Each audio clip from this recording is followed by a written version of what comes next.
On a tout refait depuis zéro, c'est que ça nous a pris 1 an et demi. Ouais. Et en fait, on a multiplié le travail par 50. C'est quoi votre vision? Allez, dans 5 ans 10 millions d'utilisateurs. Le chiffre d'affaires suivra avec Ouais. ça, mais c'est 10 millions d'utilisateurs. Toujours parti du principe, tu vendras ta boîte si tu veux pas la vendre.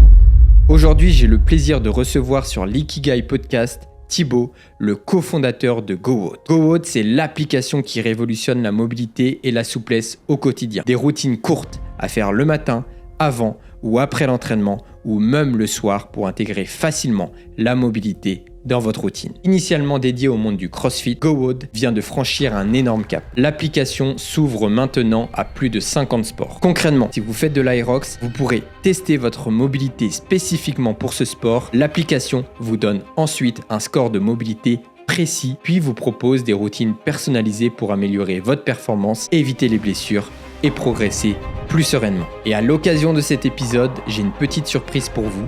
Vous pouvez bénéficier dès à présent de moins 10% sur votre abonnement GoWood avec le code FLOMAREC10. Tous les détails sont dans la description. Maintenant, je vous laisse écouter notre échange. Bonne écoute. Eh bien, bienvenue à tous sur l'Ikigai Podcast. Aujourd'hui, j'ai un invité exceptionnel. C'est le cofondateur et CEO de GoWood. Donc GoWood, en quelques chiffres, c'est plus d'1,4 million d'utilisateurs pour qu'on se rende compte. Donc c'est incroyable. Sponsor officiel des CrossFit Games, si je m'abuse. Donc très très costaud aussi. Et surtout parce qu'on est un petit peu chauvin, c'est une entreprise francophone et plus précisément Montpellier. Donc est-ce que je me suis trompé Non, déjà du tout. On est bien sponsor des Games, on est bien tous sur Montpellier. Alors, on a quelques personnes aux États-Unis et du côté d'Annecy, mais on est principalement ici. Ok. Donc aujourd'hui, la structure un petit peu du podcast, ça va être sur 4 piliers. Donc j'ai envie d'apprendre plus sur toi parce que c'est gros ce que tu as fondé. Tu n'es pas tout seul, on va en revenir aussi là-dessus. Vous êtes 3 associés. Mais j'ai envie de vraiment comprendre toutes les coulisses jusqu'au début et jusqu'à maintenant. C'est quoi un peu aussi vos objectifs à venir. Donc déjà, voilà, je vais te laisser te présenter tranquillement et puis après, j'aurai quelques petites questions à lui poser pour vraiment rentrer dans sa tête. Avec plaisir. Présentation rapide, je m'appelle Thibaut Saliné, j'ai 32 ans maintenant. J'ai 32 ans, je suis kiné du sport de formation et j'ai cofondé du coup GoWood avec 2 associés, Romain Maggiani et Thomas Hérault. Voilà, je suis marié. Ah, ça c'est bien, ça m'intéresse pour le côté relation, parce que c'est quand même important. Donc j'aurais des questions à te poser sur le côté relation à la fin. À quel niveau en fait c'est important et à quel niveau ça t'aide aussi dans ta vie de tous les jours, tout simplement. Donc est-ce que là, si tu as une personne, on va dire, moi j'aime bien prendre les grands-parents. Tu vois, les grands-parents qui te posent la question, Thibaut, tu fais quoi dans la vie? Qu'est-ce que tu lui réponds? Et après justement, comment tu définirais GoWood à cette personne-là? C'est une bonne question chez les grands-parents parce qu'en général, vu que c'est une app mobile, il faut déjà expliquer souvent ce qu'est une app mobile. Voilà, 10 ans qui sont au fait de ce que c'est. GoWood, c'est une application mobile qui permet d'optimiser tes performances sportives via un travail sur la récupération, la flexibilité et la mobilité. Donc on va venir en fait améliorer tout ce qui va avoir un attrait à ta perf, mais par du travail, non pas d'entraînement, mais de tout ce qui se passe autour de l'entraînement pour que tu sois meilleur tous les jours. Et est-ce que ça s'adresse que aux athlètes ou ça peut s'adresser aussi à monsieur et madame tout le monde? Je pense aux grands-parents, bon peut-être pas, mais plus les parents par exemple, souvent peut-être des problèmes de hanche, des problèmes de dos. Est-ce qu'ils peuvent aussi utiliser par exemple ce genre d'application? Alors complètement, parce qu'en fait donc, toute l'app est basée sur un test. C'est quand tu arrives sur l'app, la première chose que tu fais c'est un test. On est capable du coup de définir comment tu bouges, tes points forts, tes points faibles, et donc tout le travail après sera défini par ce test de départ. L'application elle est quand même beaucoup plus pour ceux qui veulent s'améliorer dans le sport, mais en soi, si tu veux simplement en connaître plus sur tes limitations, tu vois, personnelles, si tu veux en apprendre plus, réduire le risque de blessure uniquement, ou travailler sur des zones, comme tu disais, j'ai mal au dos et j'aimerais bien m'en sortir, on a ce genre de choses aussi qui sont disponibles, même si le cœur de travail et notre cible, c'est vraiment les gens qui pratiquent le sport. Ok. Et plus précisément, quel sport, du coup? Alors, historiquement, les gens qui faisaient de l'entraînement fonctionnel, donc principalement du CrossFit, tu disais on est sponsor des CrossFit Games. Ça, c'est de 2018 quand on a lancé à lundi, Ouais. exactement. Donc le timing est bon. Jusqu'à lundi, c'était principalement sur l'entraînement fonctionnel. Tout était basé là-dessus, le test, etc. À partir de lundi, ça fait 1 an et demi maintenant qu'on est dessus. Et on lance l'app qui va toucher tous les sports. Donc peu importe le sport que tu vas faire, parmi les 50 plus grands sports au monde, on va pouvoir te donner des protocoles, une analyse, un test de mobilité qui va être adapté à chacun des sports, chacune des personnes. Voilà, Ok. donc, Et ça est-ce évolue. que ça, c'était dans votre vision de départ quand... Parce que j'ai toujours, moi, cette image... Moi, ce que j'aime bien, c'est essayer de comprendre le pourquoi, comprendre le sens. Et je vous vois bien tous les trois au début, les fondateurs, autour d'une table. Déjà, on va remettre un peu le contexte. Donc, toi, tu es kiné du sport, de formation. C'est ça. Tu as travaillé au handball Montpellier, si je dis pas de C'est bêtises. ça. Oui, j'ai eu un parcours. Donc j'ai fait kiné du sport dès que je suis sorti de l'école de kiné. J'ai eu la chance d'intégrer un cabinet sur Montpellier qui est très réputé dans le sport de haut niveau. Et donc je suis rentré au Krebs de Montpellier en tant que kiné, au Montpellier Handball. Et en fait, au Krebs, tu touches à un peu tous les sports de haut niveau. Surtout sur Montpellier, il y avait la plupart des triathlètes qui sont maintenant au top mondial, y compris Cassandre Beaugrand par exemple. Ok. On avait le volleyball, on avait l'équipe de France, on avait le taekwondo, enfin, on avait plein de sports. Et le Montpellier Handball, qui était là où vraiment je bossais beaucoup. Donc, Ok. voilà. Donc beaucoup de sports de haut niveau. Ouais. Ok. Et du coup, donc vous êtes autour de la table. Donc toi qui es kiné, c'est Thomas. Donc Romain qui est ostéopathe, ostéo, et Thomas qui est développeur. et Thomas développeur. Donc Romain, donc tous les deux, voilà, vous touchez un petit peu à la santé, donc surtout la santé des athlètes. Mais souvent en fait, ça commence comme ça l'entrepreneuriat. Faut résoudre un problème et vous vous sentez un peu confronté où vous avez l'impression de juste donner votre temps un petit peu à une personne et que en fait votre but, et tu me dis si je me trompe, mais votre mission un petit peu c'est d'aider un maximum de gens à être en bonne santé et du coup vous vous dites mais c'est quoi le meilleur outil pour ça? C'est peut-être justement centraliser tout ça et soit ça va être des formations en ligne, soit c'est des applications. Et du coup, pourquoi vous avez choisi par exemple l'application au départ? Du coup, voilà. En fait, si tu veux, si on repart donc vraiment à pourquoi on a créé cette boîte, Romain et moi, on s'entraîne ensemble avec Thomas à CrossFit Castelnau. Okay. Et on est un peu les vieux de la vieille, on est là depuis le début avec Romain. Donc on a beaucoup de gens qui viennent nous voir, tu vois, qui font du CrossFit avec nous et qui ont des problèmes, peu importe lesquels. Et donc on les traite. Et on se rend compte tous les deux de 2 choses. 1, ils sont tous surentraînés par rapport à leur niveau de vie et ce qu'ils peuvent récupérer. Et 2, ils manquent de mobilité, mais de façon très importante. Ouais. Et donc, ils viennent nous voir et la façon dont Romain et moi, on travaille, on fait un bilan de départ. Quand tu vas chez Kiné Ostéo, tu fais un bilan de départ. Et ensuite, moi, je déteste, et Romain, c'est le cas aussi, que les gens ils restent dans mon cabinet pendant 4 mois et que ce soit moi qui fasse le travail. J'aime bien qu'ils soient autonomes, tu vois, et qu'ils se prennent en main. Donc, ce qu'on faisait avec Romain, on leur donnait des exercices à faire à la maison. On les pour pas qu'ils oublient, on leur écrivait le nom des exercices, le nombre de fois qu'ils devaient le faire par jour, tu vois. Et les patients, ils ont du mal à se rappeler quand tu leur donnes 5 nouveaux exercices qu'ils connaissent pas. Ils rentrent chez eux et ils ont plus trop idée de comment on avait fait l'exercice. Donc, on les prend en photo en fait avec leur propre téléphone. Comme ça, le soir, ils disent il m'a dit de faire celui-là, tu vois. Et puis en fait, on s'est dit en fait, on pourrait en faire un site web d'un truc comme ça, tu vois. À l'époque, les apps moyens. Et donc, on demande à Thomas, qui était un de nos patients d'ailleurs, qui était venu nous voir. Okay. Et on lui dit, est-ce que c'est possible, tu penses, de faire un truc on peut faire un test dessus. Nous, c'est nous qui rentrons les données. Et puis ensuite, on donne des exos à faire aux gens. Basique. C'est vraiment pour nous simplifier la vie à nous, tu vois. Thomas dit, grave, je le fais avec vous et tout, ça m'intéresse. Et puis, en fait, sur 1 an, si tu veux, beaucoup de choses évoluent. On commence à en parler à nos patients, à nos collègues du CrossFit, et ils nous disent mais il y a vraiment un truc à faire. Puis on se dit peut-être que le test, ils peuvent le faire avant d'arriver au cabinet, ils peuvent le faire tout seuls, tu vois. Voilà, ça évolue comme ça. Donc, le but de départ, c'était même pas de dire on veut soigner le plus de personnes possible, c'était plutôt de dire comment on peut faire en sorte que les patients qui viennent déjà nous voir, ils aient un outil qui leur permette de les aider. Okay. Voilà. Mais vraiment, les gens de la salle, nos patients. Ce n'était pas un truc qu'on voulait vendre ni en France ni à l'international. Au fur et à mesure du développement, on se rend compte que les gens, ils nous disent moi, je serais prêt à payer pour ça, tu vois. Donc, on se dit peut-être faut en faire un truc, en fait. Il faut en faire un business. Et on pousse, jusqu'à ce qu'on se dise quitte à le faire, autant le faire bien. On en fait une app qui est correcte, qui est téléchargeable. Et comme à peu près tout le monde, on sponsorise des athlètes, tu vois. Donc, on va voir 2 athlètes, Willy Georges, qui est le premier athlète et toujours athlète et un de mes meilleurs amis, et Alizé Andréani, qui étaient donc en fait les 2 Français hommes-femmes qui étaient au top à cette époque-là. Et on leur donne un tout petit billet parce qu'on n'avait pas d'argent. On est parti avec 3 000 €, donc on n'a vraiment aucun argent. Et on les sponsorise. Et là, quand on lance l'app, donc le 4 mars 2018, ça explose dans tous les sens. Première fois que tu peux tester ta mobilité. Première fois que tu peux dire autre chose que je suis mobile ou je suis pas mobile, mais tu peux mettre un score, tu vois. Et ça buzz, et ça buzz, et ça buzz. Et de là, en fait, est parti tout le truc. Mais on n'a jamais voulu en faire un business. Ça, c'était pas le but premier. Il n'y avait pas de vision. Il n'y avait pas de vision derrière. Pas du tout. Okay.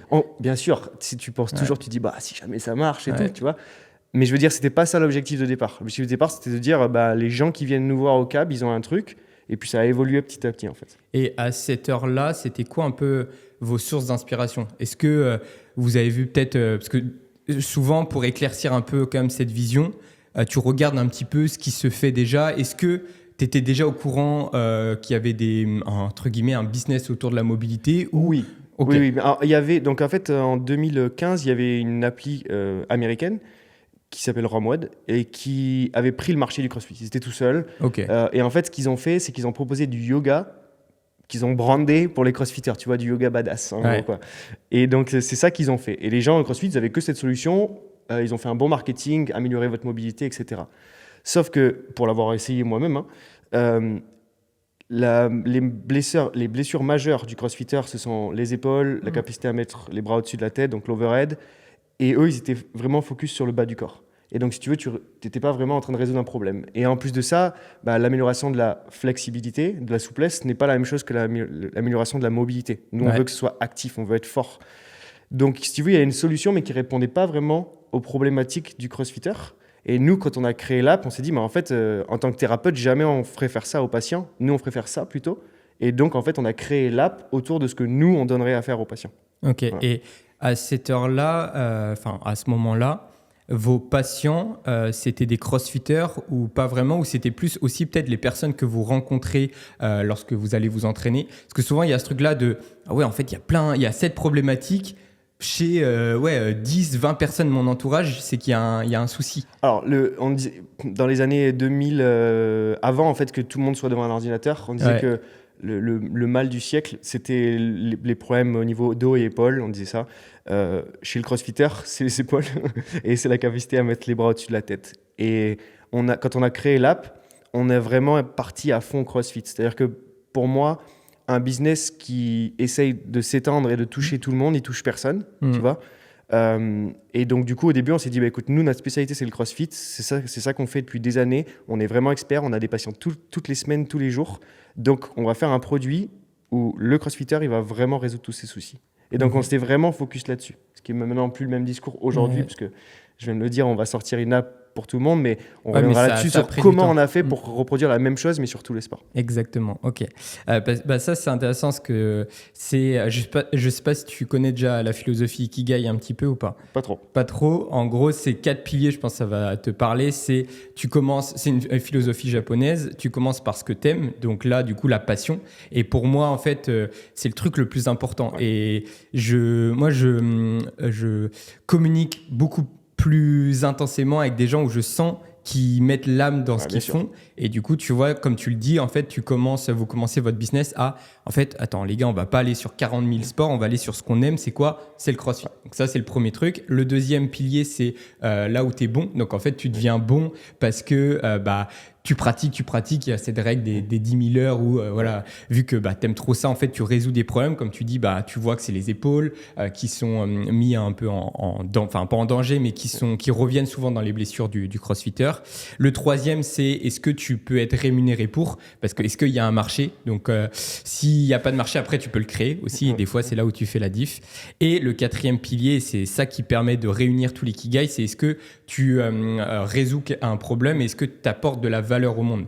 Et à l'heure actuelle, il y a plein de entre guillemets business où tu peux faire de l'argent, mais si c'est pour aller sur des trucs un petit peu malsains, etc., je trouve ça pas du tout aligné. Et là, du coup, dès que tu rentres par la porte de la santé, en fait, tu résous un souci là-dessus. Ouais. Et puis, je trouve que l'ikigai résume bien parce que on est vraiment des passionnés. On a fait ça pour les bonnes raisons. Oui, maintenant on en est rémunéré. Tu vois, c'est vraiment très fort. Et je pense que une des clés de notre réussite, c'est vraiment cette passion et cette connaissance extrême et du marché et des athlètes. Tu vois, parce que nous-mêmes, athlètes, c'est un grand mot, mais on pratique le sport, donc on connaît les problématiques, on sait comment une personne réagit, on sait aussi, grâce à notre expérience au cabinet, que c'est compliqué de donner une série de 35 minutes d'exercice à quelqu'un. Dès que tu dépasses un certain temps, j'ai pas le temps ou je veux pas les faire, il faut que les exercices soient simples à comprendre, simples à exécuter. Tu vois, et donc il y a pas mal de choses, et si tu veux faire la version la plus parfaite,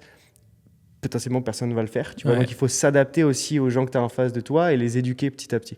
Ouais, c'est un peu vulgariser un petit peu la mobilité justement pour l'ouvrir, parce que souvent, moi, justement, j'ai connu GoWOD lors du tout début, parce que j'ai commencé moi la calisthénie en 2016 et la mobilité, on m'en parlait pas quand j'étais en STAPS. Et du coup, quand j'ai vu ça, je fais « Oh !» Et ça m'a intéressé, et surtout le côté personnalisé, de pouvoir tester. Parce que c'est toujours pareil, tu peux pas... Enfin, c'est compliqué d'améliorer quelque chose que tu n'as pas testé avant, en fait. Complètement. Donc, mais surtout, pour moi, tu vois, oui, tu peux dire, je travaille globalement, je m'améliore globalement. Mais aujourd'hui, si un patient vient au cabinet et qu'il vient parce qu'il a tel et tel problème, mon but, ça va être de régler ces problèmes en premier. Je vais faire en sorte que tout fonctionne bien et l'améliorer sur tous les plans, mais je vais quand même essayer de régler ces problèmes.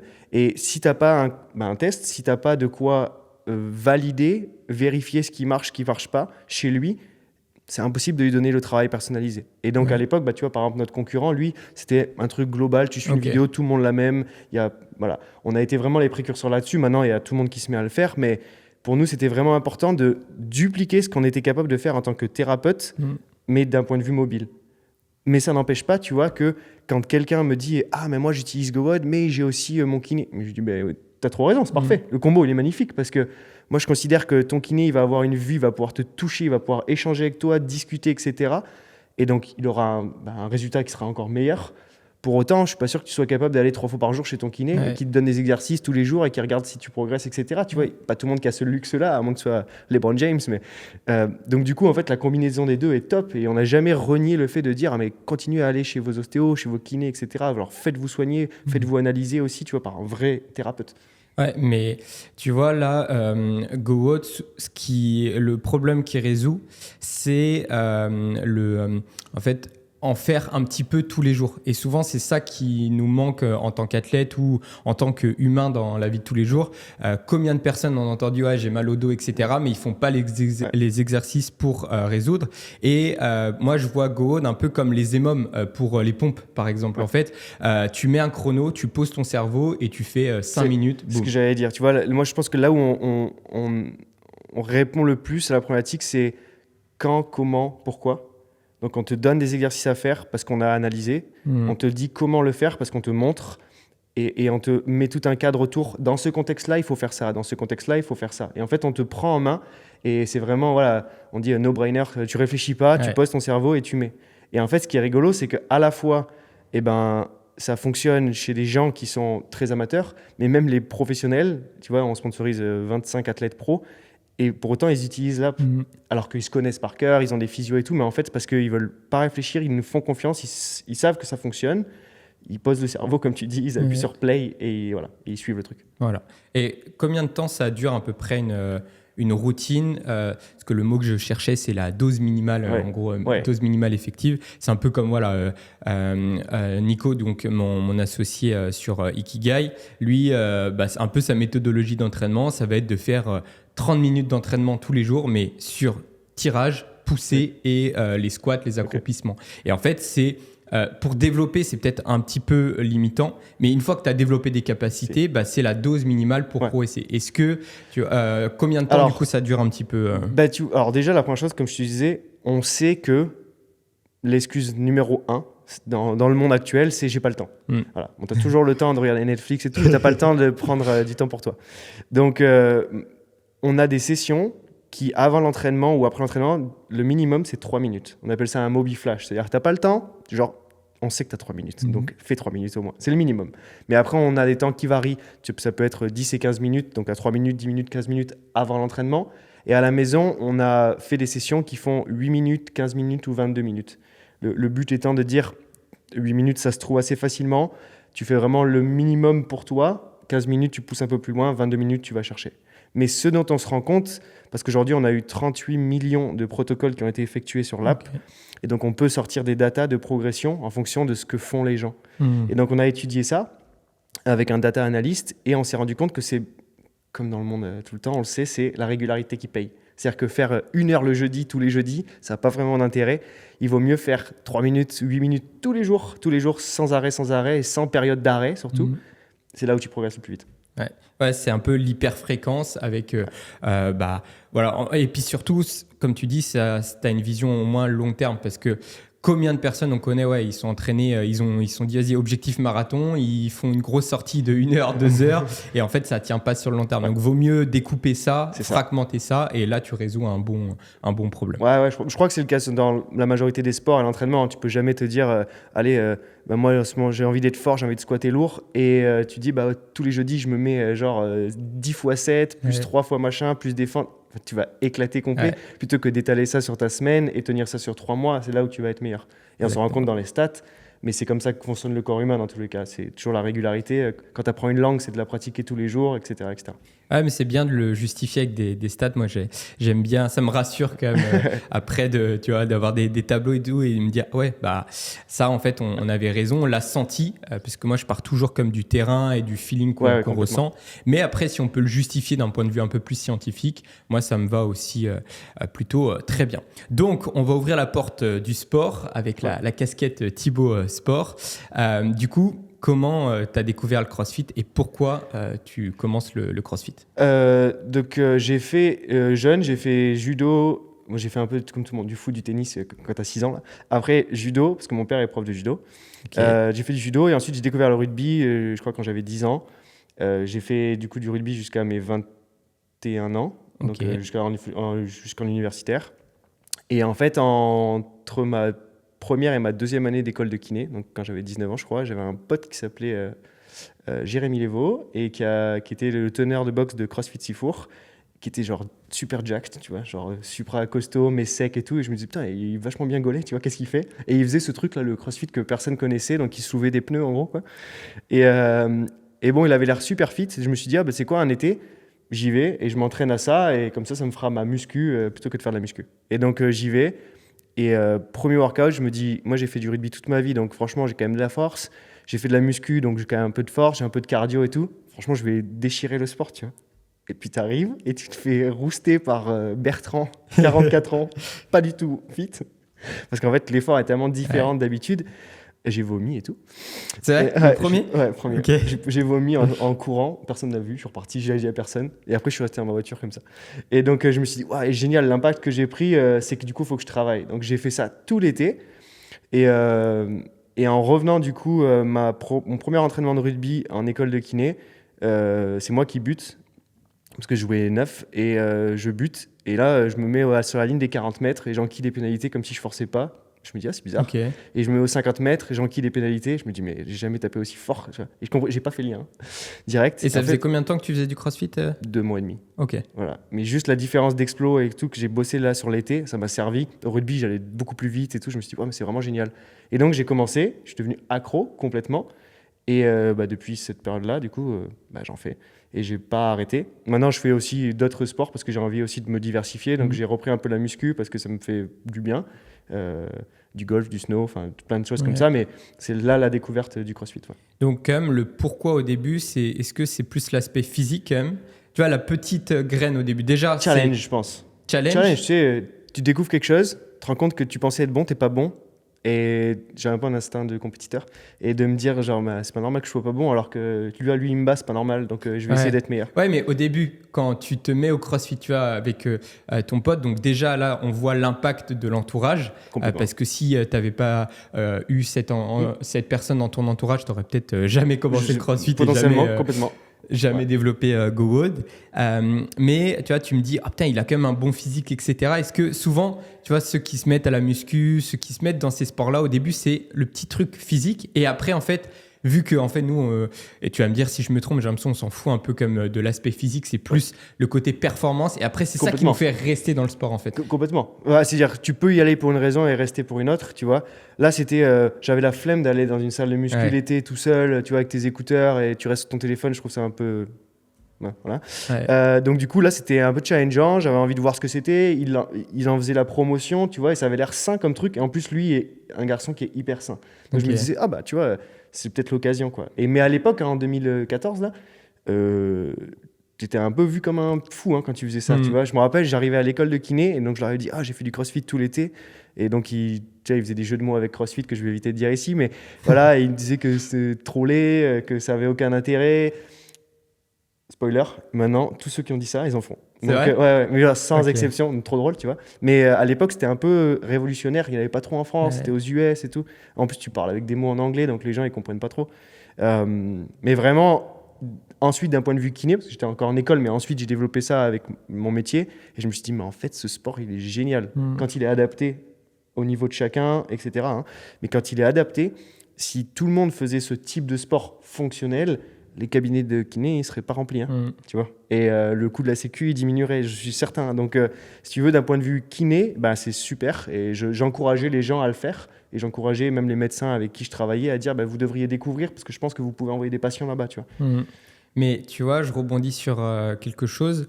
Tu as dit ta première séance de CrossFit, tu as vomi, et ça me fait penser à une anecdote. C'était ce que mon frère me disait aussi à l'époque. Le CrossFit, tous mes potes qui commencent, ils vomissent, etc. Et du coup, peut-être que ça avait trop cette image, putain, c'est trop dur, c'est un truc de fou, on n'y va pas là-dedans. Complètement. Et c'est l'erreur, là, c'est du pur marketing, mais l'erreur, pour moi, numéro 1 du CrossFit, c'est quand tu arrives dans ton premier cours et que tu es coaché, c'est de vouloir te pousser à la limite. Parce qu'en fait, si on ne donne pas de consignes, vu que tu ne connais pas encore l'effort, tu ne connais pas ton corps, tu peux réagir comme moi et tu vomis.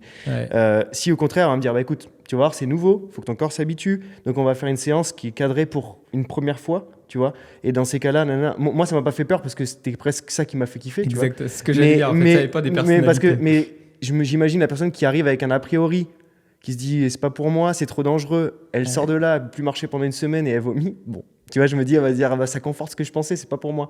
Donc, je pense qu'il faut vraiment adapter. Et c'est là où les salles qui sont successful, je pense qu'elles arrivent à faire ça parce qu'elles prennent le bon client et elles l'amènent où elles veulent.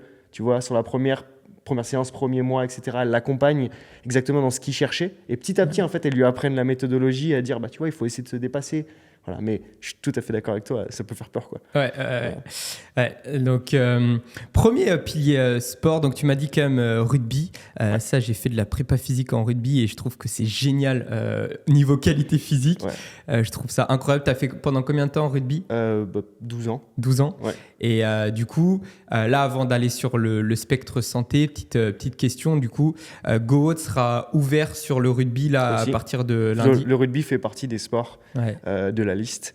Et j'en suis très fier. Et on bosse déjà avec des équipes professionnelles, le MHR, le Loup. Il y a pas mal de joueurs du Stade Toulousain aussi qui sont sur l'app. En fait, on en a plein. On ne sait même pas parce qu'ils ne nous demandent même pas l'accès, juste ils payent, quoi. Mais on peut les retrouver dans la base. Donc des fois, je les espionne et je vais voir ce qu'ils font. Voilà, donc on a plein de sportifs. Le rugby, bien sûr, parce que c'est un sport qui est hyper complet, qui demande et de la force, et de la souplesse, et de la vitesse, et de l'explo, etc. Donc les mecs sont obligés de bosser là-dessus. Au niveau professionnel, ils le font en tout cas. Et ouais, j'aimerais bien qu'il y en ait encore plus. Moi, ça m'avait choqué parce que j'étais pas trop de cette école-là. Comme toi, j'ai fait foot et tennis. Donc tennis, c'est quand même beaucoup plus soft. Tu es face à quelqu'un, etc. C'est tranquille. Et quand j'ai découvert le rugby, je dis mais c'était grosse machine. Et je trouve j'ai l'impression que c'est un peu sous-coté. Après, c'était peut-être dans mon réseau, etc. Mais d'un point de vue qualité physique, je les trouve tellement forts parce qu'ils sont obligés d'être forts. Et souvent, ils ont quand même une bonne génétique de base. Tu vois que souvent, je dis ça, c'est que un peu physique de rugbyman ou génétique de rugbyman, tu vois, Ils mangent, j'ai l'impression, ils gonflent direct, Ouais. ils sont solides. Est-ce que tu as des petites anecdotes un peu rugby, genre dans la mêlée, des petits trucs comme ça que tu peux nous lancer là? Alors moi, je jouais 9, donc Ouais. je suis de demi de mêlée. Sur le terrain, je suis censé être celui que toute l'équipe adverse a envie de frapper au bout d'un moment parce que tu fais que parler, etc. Donc moi, j'en ai pris plein dans la tête. Tu vois, et en plus, t'es en général le plus petit, donc tout le monde sait qu'il va t'éclater. Ouais. Donc là-dessus, j'en ai pris pas mal. Non, après, oui, je suis d'accord avec toi.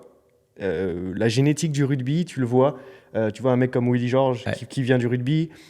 Tu vois comment enfin, je veux dire, génétiquement, c'est hallucinant Ouais, la l'ossature, force qu'il a, la etc. musculature Ouais. qu'il a, etc. Donc lui, il était fait pour le haut niveau dans ce genre de sport-là. J'ai eu la chance de commencer le rugby à la Seine-sur-Mer et Ok. j'ai joué avec le grand frère de Gaël Ficou, qui Ok. avait un an de plus que moi. Et ensuite, du coup, Gaël Ficou, qui est maintenant un des plus capés en équipe de France. Lui, il avait 2 ans de moins que moi et donc il est venu faire un entraînement une fois, donc il était surclassé. C'est comme si il avait 50 plus que nous, quoi. Ok. Il allait 3 fois plus vite, il voyait le jeu 10 fois plus vite que nous. Tu vois, tu voyais ce gamin et tu te disais, mais lui, c'est sûr, il va faire du haut niveau. Et maintenant, il a 95 sélections, je crois, en équipe de France. Voilà. Donc, Et toi, ça t'intéressait pas le haut niveau j'avais à pas le l'heure niveau. actuelle? Moi, j'avais pas le niveau de le Ok. faire, déjà, c'est Ouais. sûr, tu vois. Je suis conscient de mes limites Ouais. d'un point de vue machin. J'adorais et j'aurais pu faire un joueur de peut-être 3e, 4e div, tu vois, mais ça m'intéressait pas. Euh, non, après, tu vois les mecs qui sont différents comme ça. Ouais. Ils sont vraiment différents, hein. Et c'est là où, pour avoir côtoyé le sport de haut niveau, que ce soit au Crêpes, au Montpellier Handball, etc., il faut savoir une chose, c'est que le travail, la mentalité, tout ce qu'ils ont mis en place pour devenir professionnels, c'est vraiment incroyable. Mais il y a aussi une énorme part de comment ils sont faits, comment ils percutent. Et pas que physiquement, tu vois. Il y a une étude, là, il y a un livre qui s'appelle Le gène du sport, incroyable à lire. Et ils étudient ça, en fait. Est-ce que tu nais sportif de haut niveau ou pas? Et ils ont fait des études sur les mecs qui font du baseball à haut niveau et sur leur acuité visuelle. Et en fait, tu as différentes acuités visuelles, la profondeur, les contrastes, etc., etc. Et ils se sont rendus compte qu'il n'y a pas un pro au baseball qui n'a pas, en fait, des notes supérieures à la physiologie dans la vitesse de réaction, et c'est pareil au tennis, dans la vitesse des contrastes, etc. Et en fait, ils se sont rendus compte, ils se sont dit, mais puisqu'ils ont tous ce point commun et cette particularité, et bah, du coup, quand ils ont 13 ans et qu'il faut potentiellement les drafter un jour, le mec qui n'a pas ça, il finira jamais pro. Donc autant aller checker ça quand ils ont 13 ans et les éliminer, c'est triste, mais les éliminer en disant toi, tu ne seras jamais professionnel. Et qu'est-ce Voilà. que tu penses de ça? Parce que ça, on ouvre cette porte, c'est pas prévu, mais c'est ça qui est intéressant. C'est qu'est-ce que tu penses de ça? Parce que toi, donc tu as fait du foot, du tennis, du rugby, Ouais. maintenant du crossfit. Est-ce que tu aurais apprécié, par exemple, à l'âge de, je sais pas, 8 ans, tu fais un test et on te dit, ben non, pour le rugby, t'es pas fait pour, t'es plus fait pour ce sport-là. Qu'est-ce que tu penses un peu Alors de non, ce parce truc-là? que je considère, tu vois, moi j'ai jamais eu la prétention de dire je vais devenir professionnel. Donc en soi, on m'aurait dit ça, je me dit ouais, mais de toute façon je voulais pas être pro, donc je m'en fiche. Tu vois, oui, peut-être que mon morphotype, ma physio m'a amené plus vers ce sport-là, mais si le sport en lui-même me plaît pas, je veux pas m'amuser, tu vois. Donc le but c'est quand même de prendre du plaisir. Après, je pense qu'il faut être conscient de ça. C'est-à-dire quand tu fais des sélections chez les jeunes, et nous on le faisait au handball, on prenait les minots à 14 ans et on faisait les tests d'entrée du pôle. Ils ont des tests handball, physique, et ensuite ils passent dans les mains du kiné et du médecin. Et en fait, nous on voit des choses en disant lui il a un potentiel de se faire des croisés toutes les 5 minutes, donc on le prend pas. Ok. C'est triste, mais c'est l'exigence du haut niveau. Après, il y a toujours des mecs qui arrivent à défier les lois et à passer outre. Tu vois, on prend l'exemple de Lionel Messi qui était trop petit et qui finalement finit meilleur joueur du monde. On prend un mec comme, tu regardes les stats, mais Louis Bielbarré, qui est l'ailier du 15 de France actuellement, du 15 de France, qui va à une vitesse folle. Tu regardes son physique, il doit faire 1m84, 85 kg. C'est une grive, entre guillemets, sur un terrain de rugby, et pour autant, c'est le meilleur joueur du tournoi. Tu vois. Donc, j'aime bien aussi qu'il y en ait qui se disent non, mais moi, je vais défier les lois et je vais réussir quand même. Ça, c'est beau. C'est beau le sport. Mais quand même, tu prends un panel et la majorité, il y a quand même une partie de génétique, de travail, de talent, de mindset, de chance. Parce que la blessure ou pas au bon moment. Justement, je rebondis sur la blessure parce que moi, ce que j'ai observé en prépa physique, je ne sais pas si tu connais, c'était l'Asvel rugby à Lyon. Là. Et j'avais les espoirs, c'était super chouette. Mais ce que j'observais, moi, je me disais, je pourrais jamais faire ce sport parce que un week-end sur deux, ils étaient blessés en fait. Tu vois, tu développes des qualités, tu développes. Là, ils ont un match et en fait, tu sais pas, il y a trop d'incertitudes sur un match de rugby. Et boum, c'est le genou, c'est ci. Et j'ai l'impression que tu dois recommencer à zéro. Et Justement, là, ma question, c'est est-ce que tu penses que avec votre expérience maintenant avec GoWood, avec tout ça, est-ce qu'avec, par exemple, un truc vraiment spécifique sur le rugby, sur l'analyse, vous pourrez réduire ce risque de blessure? Ouais, complètement. Bah, de toute façon, les stats sont simples. Ceux qui prennent le plus soin de leur corps sont le moins blessés. Je crois que LeBron James, c'est le meilleur exemple. Pour ceux qui suivent un peu la NBA et tout ça, LeBron James, il est connu pour dépenser, il y avait un chiffre, c'était $1 million par an sur son corps avec un prépa physique et les kinés ostéo et machin. Ouais, et en même temps, il a 40 balais, le mec, il est toujours en NBA, tu vois. Donc, il y a des mecs qui prennent pas soin d'eux. Et nous, on le voyait. J'ai l'exemple d'un mec comme Ludovic Fabregas au handball qui était chez nous, qui était hyper régulier dans sa nutrition, sa routine d'étirement, tout ce qu'il faisait avant, après les entraînements, après les matchs, etc. Bon, bah, c'est devenu le meilleur pivot au monde, tu vois. Mais on le voyait depuis petit que lui, il avait une routine et une exigence envers lui-même qui était différente. Bien sûr, il va y avoir un lien. Après, c'est pas magique non plus, c'est-à-dire que on voit sur Antoine Dupont là, qui s'est blessé, le choc avec le pied en porte-à-faux, le genou qui part, etc. Parce qu'il y a 2 mecs qui lui tombent dessus. Ça, malheureusement, il peut faire toutes les séances de sa vie et que ce soit de renfort ou d'étirement, on ne peut pas lutter dans ces sports-là. Mais quand même, globalement, tu vas réduire le risque de blessure de beaucoup. Ok, bah justement, ça me fait la passerelle avec le second pilier, la santé. Et là, je vais avoir plus de questions personnelles sur toi. Du coup, toi, qu'est-ce que tu mets en place au quotidien pour optimiser ta santé? Parce que du coup, tu fais du CrossFit presque tous les jours, tu vas nous le redire. Mais surtout, tu es CEO d'une boîte maintenant, je ne l'ai pas dit dans les premiers chiffres, mais de 15 salariés actuellement. Ouais. Donc, on sait que, en fait, moi, j'aime bien faire la corrélation entre le sport de niveau et l'entrepreneuriat parce que voilà, tu dois quand même pas mal optimiser. Et toi, du coup, est-ce que tu as des petits tips? Est-ce que, par exemple, tu as aussi une petite routine matinale ou une routine avant d'aller te coucher? Tu vois, dans les grandes lignes, bien entendu.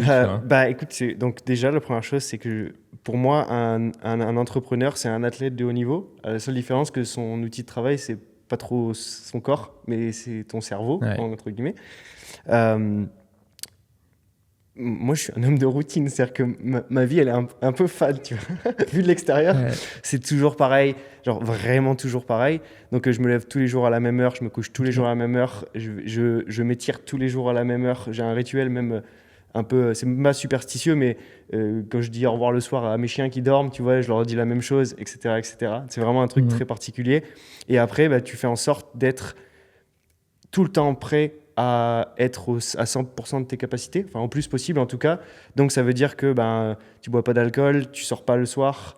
Tu vois, je refuse façon de parler, mais soit tu m'invites à 18h30 et à 21h je suis chez moi, sinon je viens pas. Tu vois, tant pis. Et c'est comme ça. Et j'ai très très peu d'exceptions à la règle. Il faut vraiment que ce soit exceptionnel et que il faut le faire pour un cadre social, tu vois. Mais en gros, je me traite comme un athlète de haut niveau sur ce sujet-là. Parce que voilà, j'ai ma femme qui prend soin de moi énormément et c'est elle aussi qui me tient à beaucoup de choses. Être sûr que je prends mon magnésium, tu vois, ce genre de choses. Et elle fait très très attention à ça, donc merci. Mais ouais, c'est très très très très très important, je pense. Et on a déjà fait l'erreur de ne pas s'écouter, de pousser la machine trop loin. Personnellement, moi j'ai fait un burn-out, tu vois, mais comme je pense après tout le monde dans le monde entrepreneurial, tu t'apprends et tu vas trop loin, poum, tu tombes et puis ensuite tu te dis je le referai plus jamais et qu'est-ce que je mets en place pour pas retomber là-dedans. Voilà, c'est comment quand tu dis tu as fait un burn-out, après quel feedback tu as eu et tu as observé quoi? Qu'est-ce qui allait pas justement? Tu as vu peut-être tu travaillais, tu passais trop de temps au bureau, tu prenais plus assez de temps pour toi. Comment tu as réussi à régulariser? C'est beaucoup de choses. C'est que potentiellement tu ne sais pas encore comment gérer la pression que tu te mets et la pression extérieure. Peut-être que tu ne prends pas assez de plages de repos, de temps pour toi ou de temps avec ta famille, ta femme pour être socialement avoir quelque chose en dehors du travail. Peut-être que, et moi c'était aussi mon erreur, c'est que j'arrivais jamais à couper. Donc, tu vois, je me couchais le soir, j'arrivais pas à dormir. Je pensais à ça, ça me réveillait la nuit, etc. Et donc, en fait, t'enchaînes, mais t'es sous adrénaline. Et donc, tu tiens jusqu'à ce que ton corps, en fait, il lâche. Et là, en fait, tu ne te vois pas partir et tu tombes complètement et t'es très, très bas à ce moment-là. Alors, moi, je m'en suis pas rendu compte, mais en fait, les gens autour de moi, ils m'ont dit, bah ouais, je savais que tu étais en burn-out Ah depuis ouais 3 mois.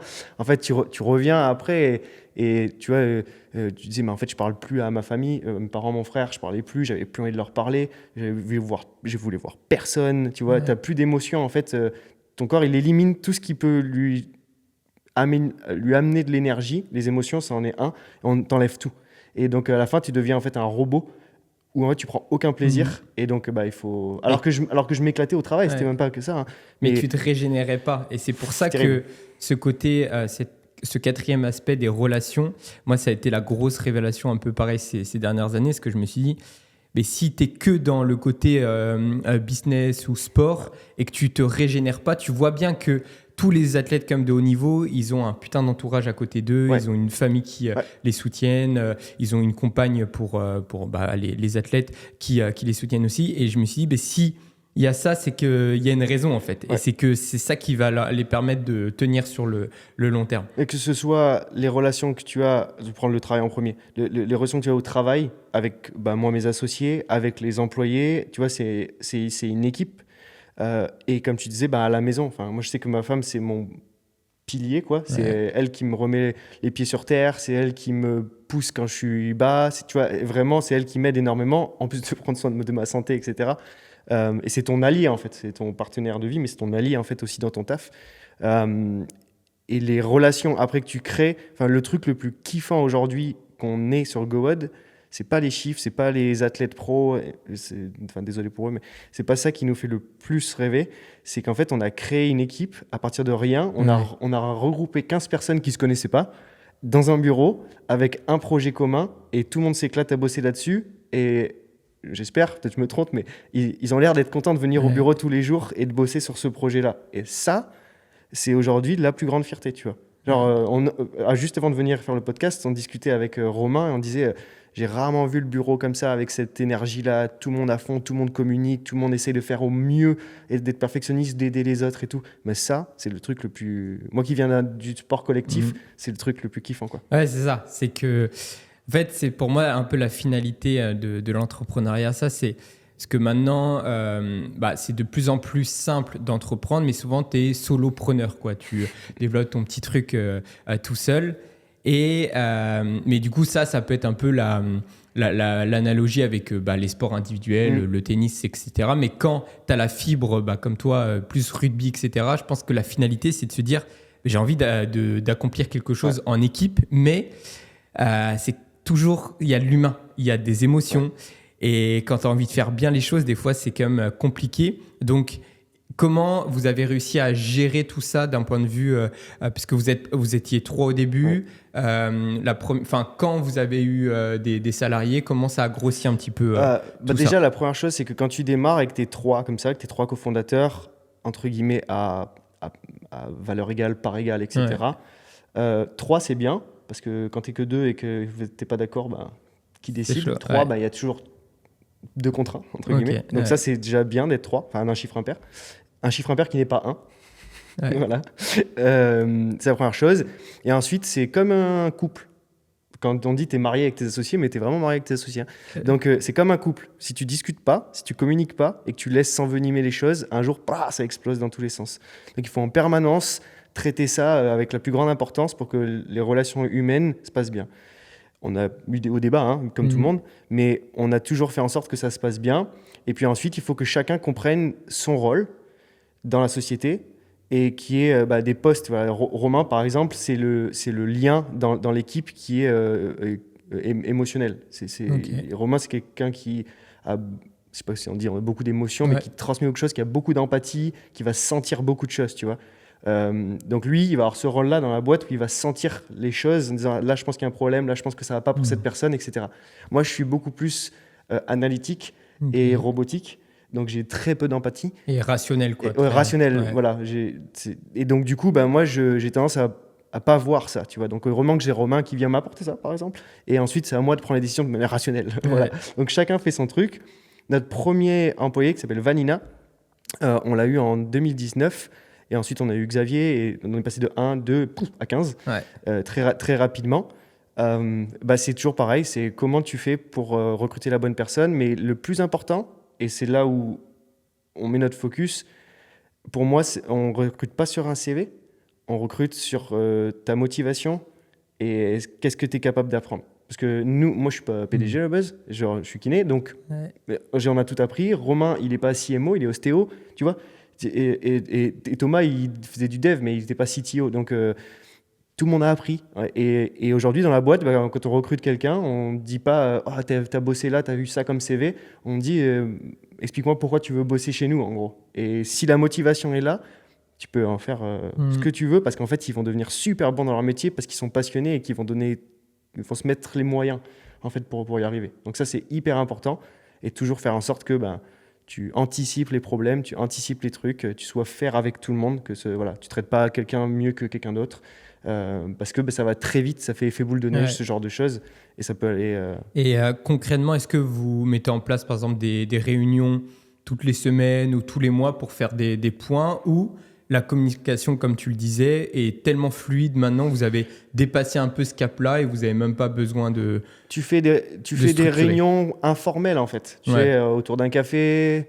Tu vas discuter avec quelqu'un qui va te rapporter quelque chose et tu fais ta propre analyse. Alors, avec Thomas et Romain, on fait des réunions tout le temps pour se partager les informations, mais ensuite, on va aller chercher l'info, discuter avec la personne. S'il faut faire un entretien vraiment 1-1, s'il faut aller prendre un café dans la rue, tu vois, et aller parler un peu de tout et de rien, etc., tu le fais. On a mis en place quelque chose qui est un peu bizarre parfois. Enfin, au début, on nous a dit que c'était bizarre, mais en fait, moi, je trouve que c'est super. C'est qu'en fait, on a demandé aux employés de faire des reviews anonymes de nous. Donc, en gros, on les a mis dans une pièce. Ils avaient des sujets sur lesquels ils devaient nous noter, faire des feedbacks. Je ne sais absolument pas qui a dit quoi. Voilà. Et à la fin, en fait, ils nous faisaient un feedback complet par personne, par type. Et on ne pouvait pas savoir qui avait dit quoi, tu vois. Mais du coup, ça nous permettait, nous, de nous remettre en question, parce que moi, je remets en question leur performance en permanence. J'ai le droit de leur donner du feedback, positif et négatif, mais moi, entre guillemets, personne ne se chauffe à venir et à me dire hey, « tu fais mal ça », tu vois. Donc, si personne ne me le dit, comment je peux apprendre ? Le seul moyen, c'est de faire un truc purement anonyme, comme ça, où ils se sentent hyper protégés, où nous, on encourage de dire « mais allez-y, il faut y aller, parce que le but, c'est de progresser », tu vois. Et donc, du coup, ça nous tient aussi... tous les ans, on refait ça, donc il faut que les points négatifs de l'année 1, ils ne soient pas encore dans l'année 2, quoi. Sinon, ça veut dire que tu n'as pas progressé. Et du coup, je pense que le fait qu'on ait mis ça en place et qu'ils voient qu'on cherche à s'améliorer, fait que du coup, ils ont aussi moins de mal à accepter que nous, on leur demande de s'améliorer. Tu vois, ça marche dans les deux sens. Très souvent, les boîtes, elles sont très verticales, hiérarchisées, où le patron, il donne au N-1, qui donne au N-1, et tu n'as pas d'accès jamais au patron en haut, tu peux voir que ton manager. Nous, ce n'est pas notre truc, on est très horizontal, et en tout cas, on accepte que quelqu'un vienne me dire « ton idée, je pense qu'elle n'est pas bonne », tu vois. Il faut argumenter son point de vue, mais en soi, viens le dire, parce que potentiellement, mon idée, elle n'est pas bonne, et qu'il faut qu'on s'en rende compte avant de le développer, ce truc. Donc voilà, ça, c'est hyper important pour nous. Ok, et du coup, sur le côté santé, avant d'aller sur le côté plus business, c'est quoi que tu mets un petit peu comme... est-ce que tu n'as pas un petit tips, pas un tip secret, mais voilà, tu dis que tu as pas mal de routines, donc ça, c'est le point numéro 1. Tu te lèves, donc c'est quoi tu te lèves à quelle heure Je me lève à 7h00 tous les matins. Ok, réveil ou pas réveil? Je mets le réveil, mais en fait, naturellement, je me réveille à cette heure-là, et que ce soit le lundi ou le dimanche. C'est pareil, il faut garder la même routine. Je suis toujours dans le lit à 22h30, 00. J'ai toujours éteint à 23h ou avant, mais jamais après 23h. Je prends toujours une douche froide juste avant d'aller dans le lit. Donc le soir plutôt, pas le matin? Le matin, non, parce que ça ne m'a réussi pas spécialement. Mais le soir, par contre, ça me met un coup de barre. J'ai un tapis de champ de fleurs que je mets dans le lit. Tu sais, c'est des trucs avec les picots, là, c'est un tapis avec plein de picots que tu te mets dans le dos et ça augmente en fait l'apport. Là, je connaissais pas, là, c'est un beau petit tip. L'apport de sang, en fait, si tu veux, ça te pique tellement que ça fait une hyperémie, donc un apport de sang élevé sur tout le dos. Et en fait, ça me fait du bien au dos, mais 2, en fait, ça me met un coup de barre aussi. Tu sens que mon corps réagit et ça me fatigue, et donc je fais ça. Et ensuite, en side business, on a développé une marque de nutrition qui s'appelle All You Need. Et en fait, on a des produits qui sont à la fois le matin, c'est un multivitaminé avec tout ce dont tu vas avoir besoin en apport. Donc ça le matin. Et ensuite, le soir, on a un produit qui s'appelle le Night, qui est quelque chose qui va améliorer la vitesse d'endormissement, mais aussi la qualité du sommeil. Et le sommeil, pour moi, c'est la clé de récupération de tout. Plus tu dors et plus tu es en forme le lendemain et plus tu peux cogiter fort. Donc, du coup, voilà. Ça, c'est mon petit tips. Justement, j'allais te poser la question si tu te complémentais, parce que souvent, dans le sport de haut niveau, on dit que quand tu as un bon sommeil, une bonne nutrition, ça peut être intéressant de se complémenter. Mais je trouve que dans le travail, on en parle, ça commence à venir un petit peu, mais on n'en parle peut-être pas assez. Du coup, tu as répondu à la question. Oui, je pense qu'il faut, en tout cas, il faut par rapport à soi-même, mais que ce soit quand on est, je sais pas moi, papa ou maman et qu'on a des difficultés à s'endormir parce qu'on est fatigué, quand on est stressé, etc. Il y a des produits qui existent, qui sont naturels et qui permettent ça. Si tu devais dire qu'est-ce que je peux faire pour améliorer ma performance, si ça en fait partie, il faut le faire, quoi. Il faut le mettre en place. J'essaie de le faire. Ouais. Et à niveau nutrition, comment tu optimises un petit peu cela? Est-ce que ça a évolué? Sans doute aussi. Par exemple, pour te lancer un peu sur ces sujets, moi j'ai l'impression que je suis plus focus le matin quand je suis à jeun pour faire les tâches les plus importantes. Pareil. Et après, là, je commence mon premier repas et puis c'est parti. Et toi, comment c'est un peu ta routine? Ma routine, c'est que je fais le jeûne intermittent le matin. Honnêtement, à demi par facilité. C'est-à-dire, en gros, je me lève à 7h et à 7h20, je suis parti de chez moi. Tu vois. Okay. Donc, vraiment, dès que je démarre, en fait, je démarre. Et donc, du coup, j'ai pas trop le temps, ni l'envie. En fait, avec l'habitude, j'ai même pas faim. Et donc, du coup, essayer de juste bien manger, repas du midi et repas du soir. C'est là où ma femme m'aide beaucoup aussi.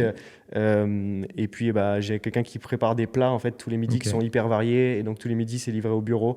Voilà, c'est ce genre de choses à mettre en place. Après, honnêtement, je ne suis pas un fou de la nutrition dans le sens où je vais manger des burgers, ça ne me dérange pas. C'est juste que dans le même principe de routine, si tu vas manger vraiment un truc très lourd, très fatigant, le midi, il ne faut pas s'attendre à performer l'après-midi. Donc, du coup, là, par contre, le midi, je fais hyper gaffe parce que c'est ma journée de travail. Et après, si jamais une fois par semaine le soir, je veux me faire plaisir, je n'ai pas de problème avec ça. Ouais, exactement. C'est ça que moi, ce que j'avais observé aussi, c'est par exemple les glucides, ça peut des fois, pas tout le temps, mais j'ai l'impression que toujours, en fait, tu expérimentes et après tu te fais des feedbacks. Et je sentais que des fois, ça me foutait des coups de barre derrière l'après-midi. Mais après, vu qu'il y a aussi l'entraînement qui rentre là-dedans, il faut réussir à tout optimiser. Toi, exactement. Il y a le côté cerveau, il y a aussi le côté physique et ce que tu as besoin pour performer dans ton entraînement, ce qui est différent pour toi du coup parce que c'est un peu plus complexe, je trouve. Ouais, c'est ça, parce que si c'est juste en maintien que je fais juste un circuit ou un truc comme ça tranquille, des EMOM l'après-midi, je sens pas vraiment le besoin d'avoir des glucides ou quoi. Par contre, quand je sais qu'il va falloir performer, il va falloir être dedans, je sens que j'en ai besoin. Donc c'est toujours cet équilibre à avoir et puis un peu ce changement de casquette à chaque fois entre athlète et plus parce que moi, il faut bien vivre aussi à côté. Donc gérer un petit peu tout ça. Je crois qu'on a fait le tour sur le côté santé. Je crois pas que j'avais d'autres questions, mais j'ai bien aimé le tips là du tapis. En plus, ça coûte rien. Ça doit coûter 30 € sur Amazon. Et franchement, moi, c'est un truc, je le fais. Mais vraiment, pour te dire tellement je le fais religieusement, c'est que si je pars, je sais pas moi, on fait un week-end à l'hôtel, je le prends, tu vois. Je l'ai avec moi, je l'amène partout. Voilà, j'en ai trop besoin. Justement, ça, c'est intéressant. T'as pas peur de la suroptimisation à ce niveau-là? Qu'est-ce que je veux dire par là? On en parlait la dernière fois quand on s'entraînait. Quand tu veux tout contrôler, quand tu as une compétition, t'es pas chez toi, tu dors pas chez toi. Il faut s'habituer à ça. Exactement. Il faut aussi être capable de se réadapter. Donc, tu vois, quand on part aux États-Unis, par exemple, sur une semaine avec les Games, j'ai plus du tout de routine. J'en ai pas parce que je peux plus.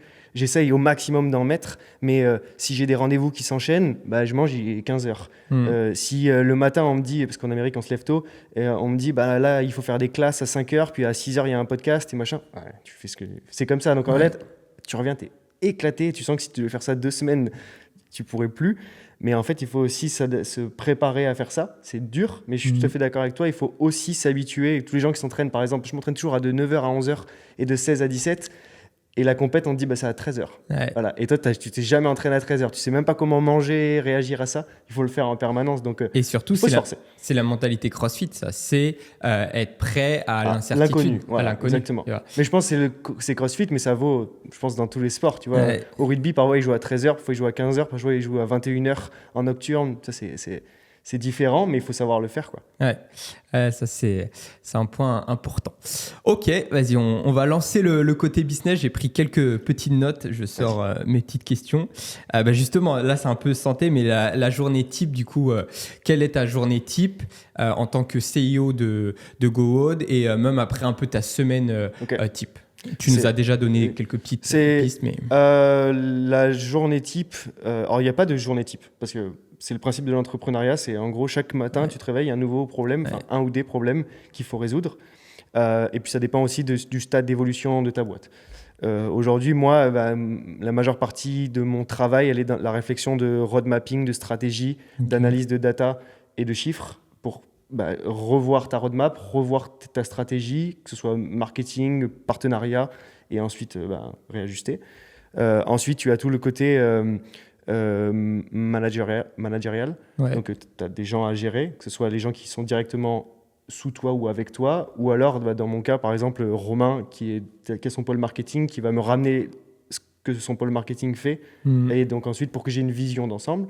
Donc, en gros, en permanence, être CEO, ça veut dire être au courant de tout dans ce qui se passe dans ton bureau, mais aussi dans tout ce qui se passe dans les marchés dans lesquels tu es. Donc, c'est que ce soit de l'écoute de podcast, du réseau, pour qu'on vienne t'apporter des informations.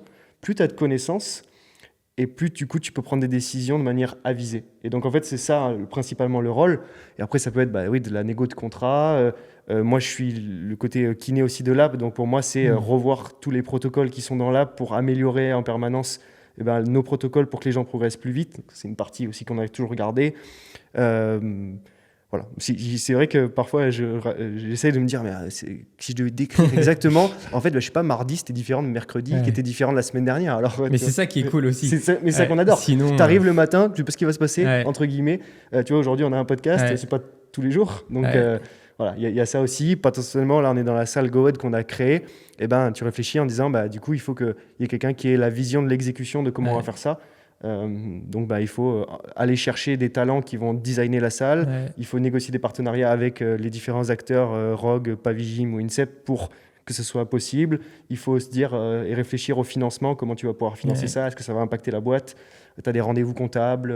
Donc ça, c'est toi qui gères plutôt. Ok. Et donc sur l'analyse un peu des datas, etc., est-ce que tu utilises des outils que tout le monde pourrait utiliser sur son ordinateur actuellement, ou c'est quand même très pro et c'est honnêtement, complexe? En fait, la data, n'importe quelle data, elle est toujours disponible. Maintenant, c'est quel est l'outil que tu utilises pour l'afficher, tu vois? C'est ça, en fait, plutôt. Donc, il y a des choses qui existent comme Google Studio Looker, qui est en fait un agrégateur de data. Tu lui donnes une entrée ou deux entrées, et lui te donne en fait un truc qui ressemble à quelque chose qui est un peu lisible et pas juste des chiffres et des numéros, et c'est compliqué. Nous, on fait tout nous-mêmes. Donc, on crée on vient de créer une data platform qui nous permet de savoir chaque jour combien il y a eu de téléchargements, combien il y a eu de gens qui sont passés au premium, quel est leur âge, leur sexe, leur niveau de mobilité, le sport qu'ils pratiquent en 1, en 2, en 3. Et en fonction de tout ça, après, nous, on joue en disant, OK, on voit que sur le mois dernier, on a eu tant d'acquisitions dans le marché de la calisthénie. Et donc, du coup, ça veut dire que le mois prochain, peut-être qu'on peut remettre du budget, ou peut-être refaire une stratégie, faire de l'emailing, bosser avec Flo. Tu vois, c'est comme ça que tu vois les choses. Et donc, tu réanalyses tout le temps. Mais ces plateformes, il y en a qui existent déjà toutes faites, et tu n'as plus qu'à brancher, en fait. Ou alors, tu peux le faire toi-même. Mais vu que nous, on a une équipe avec des devs, on le fait nous-mêmes, quoi. Ok. Et du coup, ça me fait penser à quel est du coup aujourd'hui un peu le business model de GoWood, c'est-à-dire c'est une application qui résout la problématique de la mobilité. Du coup, donc pour vulgariser, c'est par exemple, vous n'avez pas assez d'ouverture d'épaule sur vos muscle-up, en fait, il faut bien comprendre comment améliorer tout ça, et grâce à cette application, vous résolvez ce problème-là. Mais du coup, il y a un espace plus gratuit sur l'application pour découvrir, pour tester.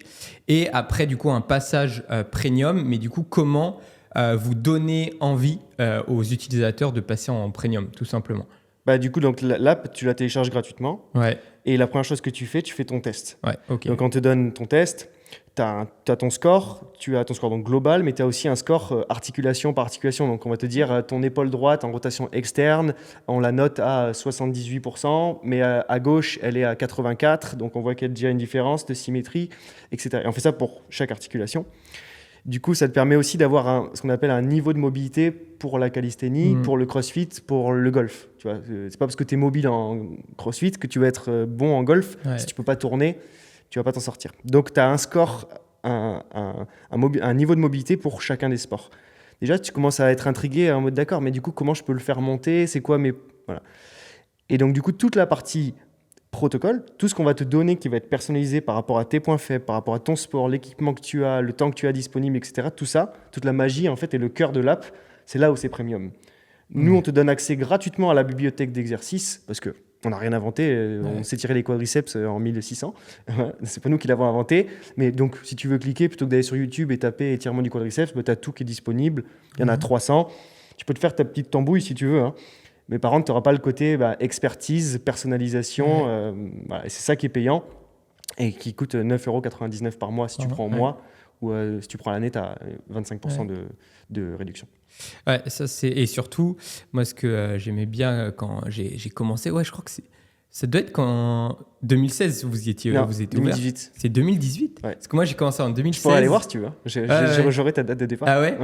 Parce que 2016, c'est là que j'ai commencé la calisthénie. Je me rappelle dans ma salle de jeu là chez mes parents, j'avais téléchargé l'appli là et j'étais en train de faire mes tests là.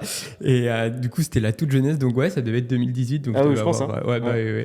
Parce que faudrait regarder, mais je suis curieux de ça. Et moi, ce que j'avais surtout bien aimé à l'époque, c'était la qualité en fait, la bibliothèque, les vidéos.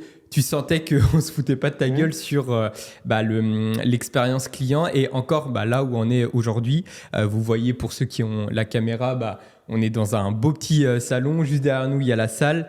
Et moi, c'est quand même des choses sur lesquelles je suis sensible, ces petits détails. Et j'ai l'impression que c'est aussi un peu la méthodologie, les valeurs de l'entreprise aussi, ce petit truc-là. Et ça fait la différence. Donc, business model comme ça, c'est très intelligent du coup, gratuitement, on est d'accord, toujours, tu peux tester gratuitement tes routines. Donc, ça, c'est très, très puissant.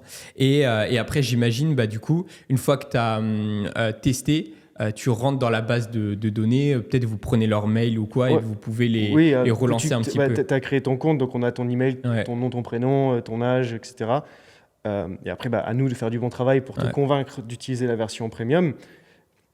Après, on donne aussi 14 jours d'essai gratuit à tout le monde en disant si vous êtes... Ça, vous le faisiez dès le début. Dès le début. Alors, on a toujours dit 14 jours d'essai gratuit, satisfait ou remboursé. Sous-entendu, si tu t'annules l'abonnement le 13e jour, tu n'es pas prélevé, il n'y a rien du tout.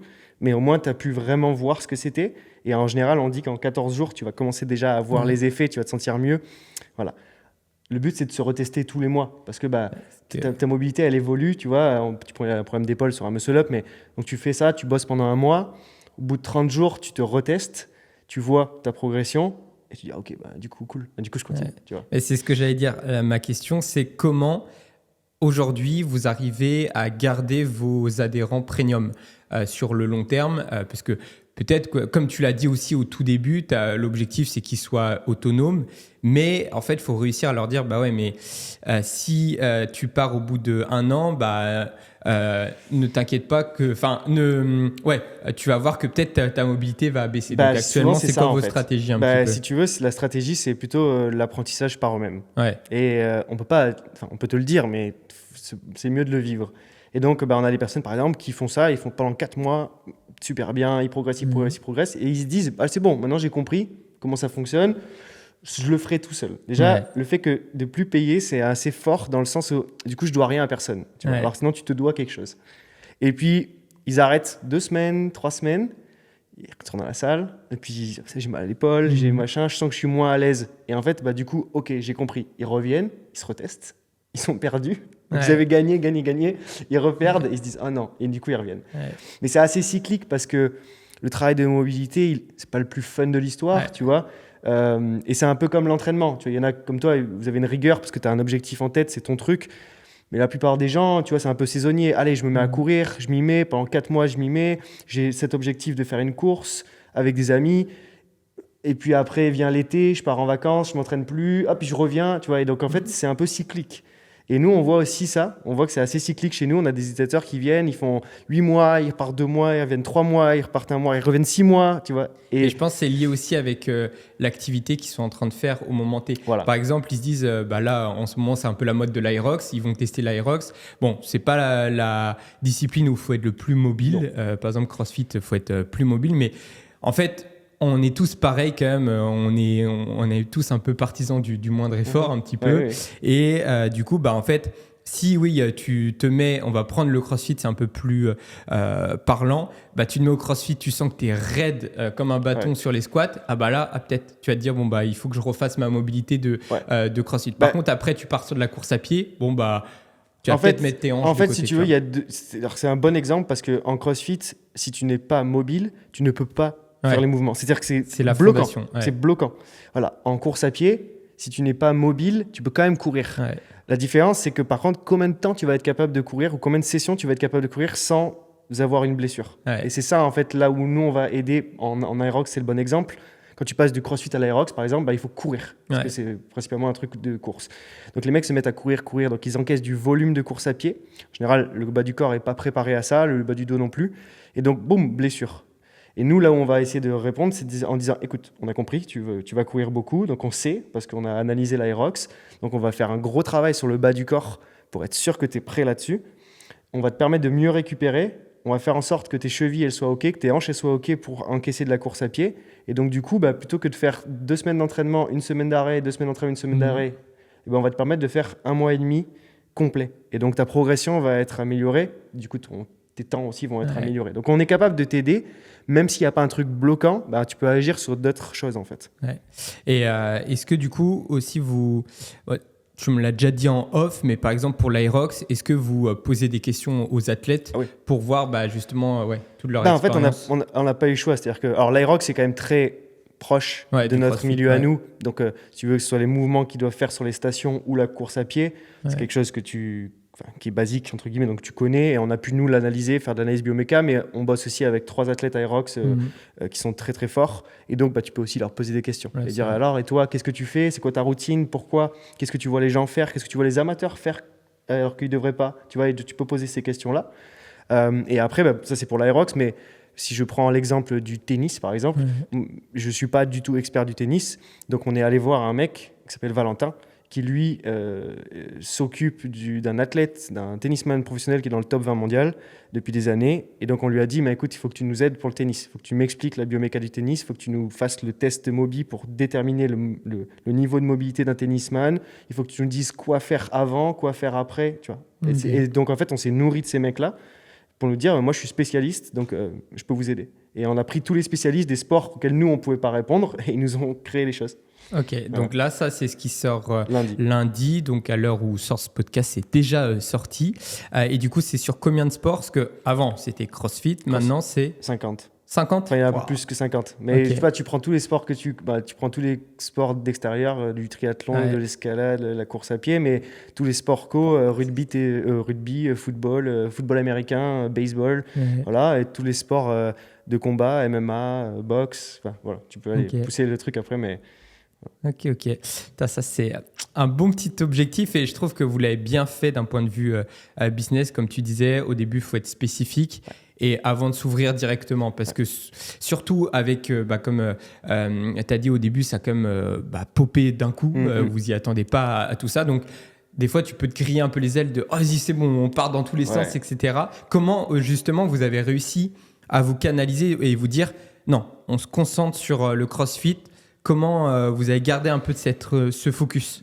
Pour 2 raisons. La première, c'est qu'on s'est dit, il y a un marché, on voit, tu es en croissance. Tu peux risquer de te brûler les ailes en disant, allez, on va partout, parce qu'en fait, tu vas perdre ta cible de départ. Parce qu'il faut savoir qu'en plus, dans le CrossFit, c'est une communauté qui est très soudée et qui a un langage très particulier.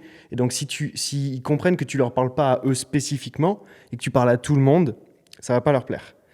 Donc, du coup, on est resté là-dessus.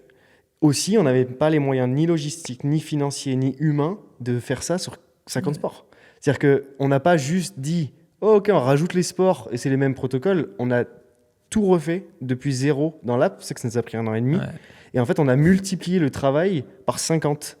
Donc, on n'était pas prêt avant. Quand on se posait la question, on se disait mais est-ce qu'on va le faire ou pas? Et honnêtement, je ne sais pas combien de fois pendant le développement, je me disais mais jamais on va y arriver. Mais c'est impossible. Tu voyais la montagne devant, tu disais mais c'est impossible qu'on fasse 50 fois ça. Vous avez commencé par quel sport? Bah, du coup, on a commencé, j'en ai recommencé par le CrossFit pour refaire la base.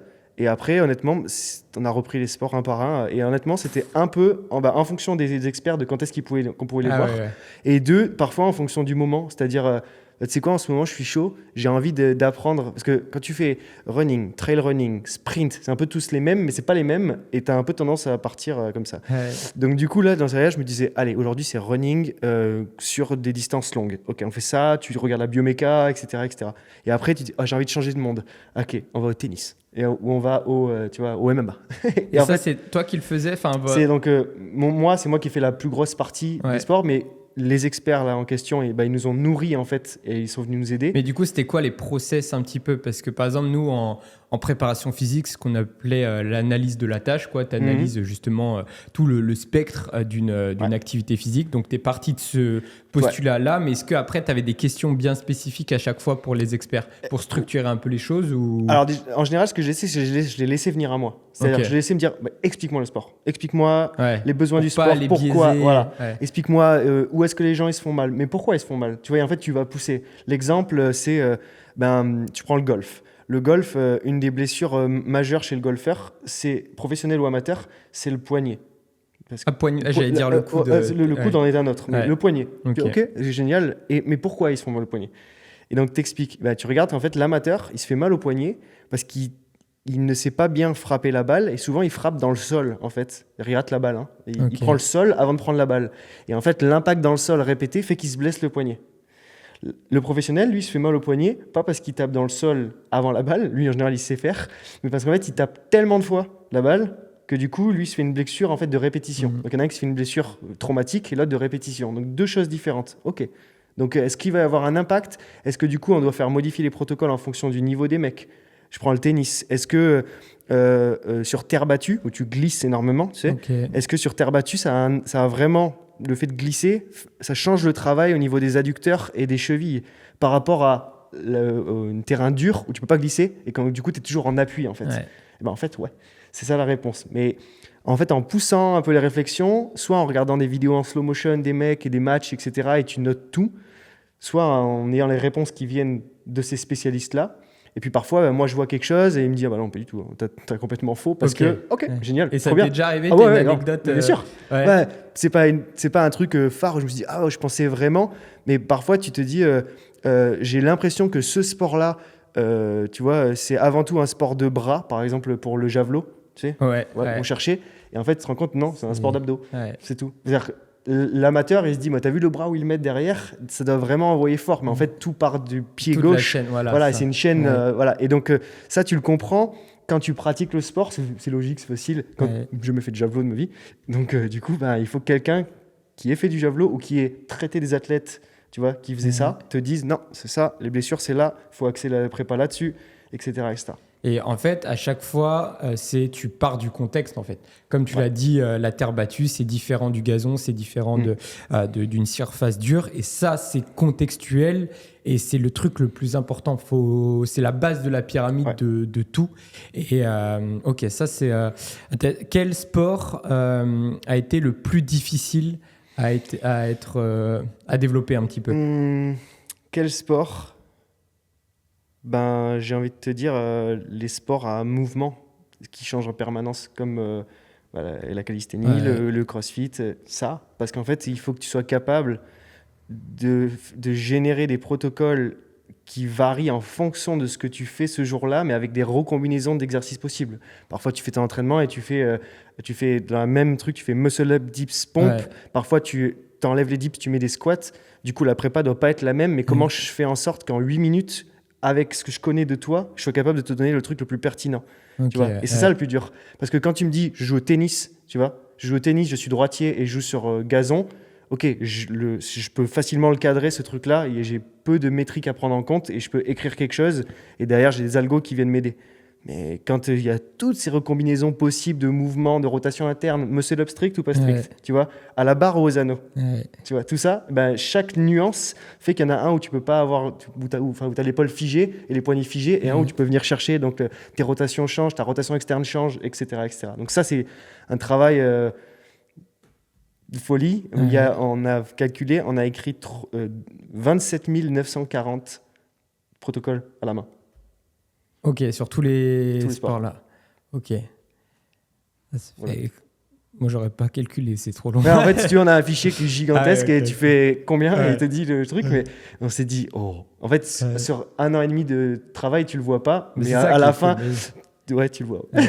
Et c'est ça qui peut faire peur aussi, des fois, dans l'entrepreneuriat ou quoi, c'est que tu te projettes beaucoup trop loin, mais il faut commencer par un sport. Et en fait, à la fin, vous arrivez, comme là actuellement, à plus de 50 sports. C'est ça. Ouais, on s'était dit, au pire, on ne peut pas rentrer 50, on en rentrera 30. C'est comme ça, il faudra faire un choix et on développera les autres au fur et à mesure. Mais en fait, on s'est mis ça comme objectif et c'était un peu devenu le truc en mode non, mais on va y arriver.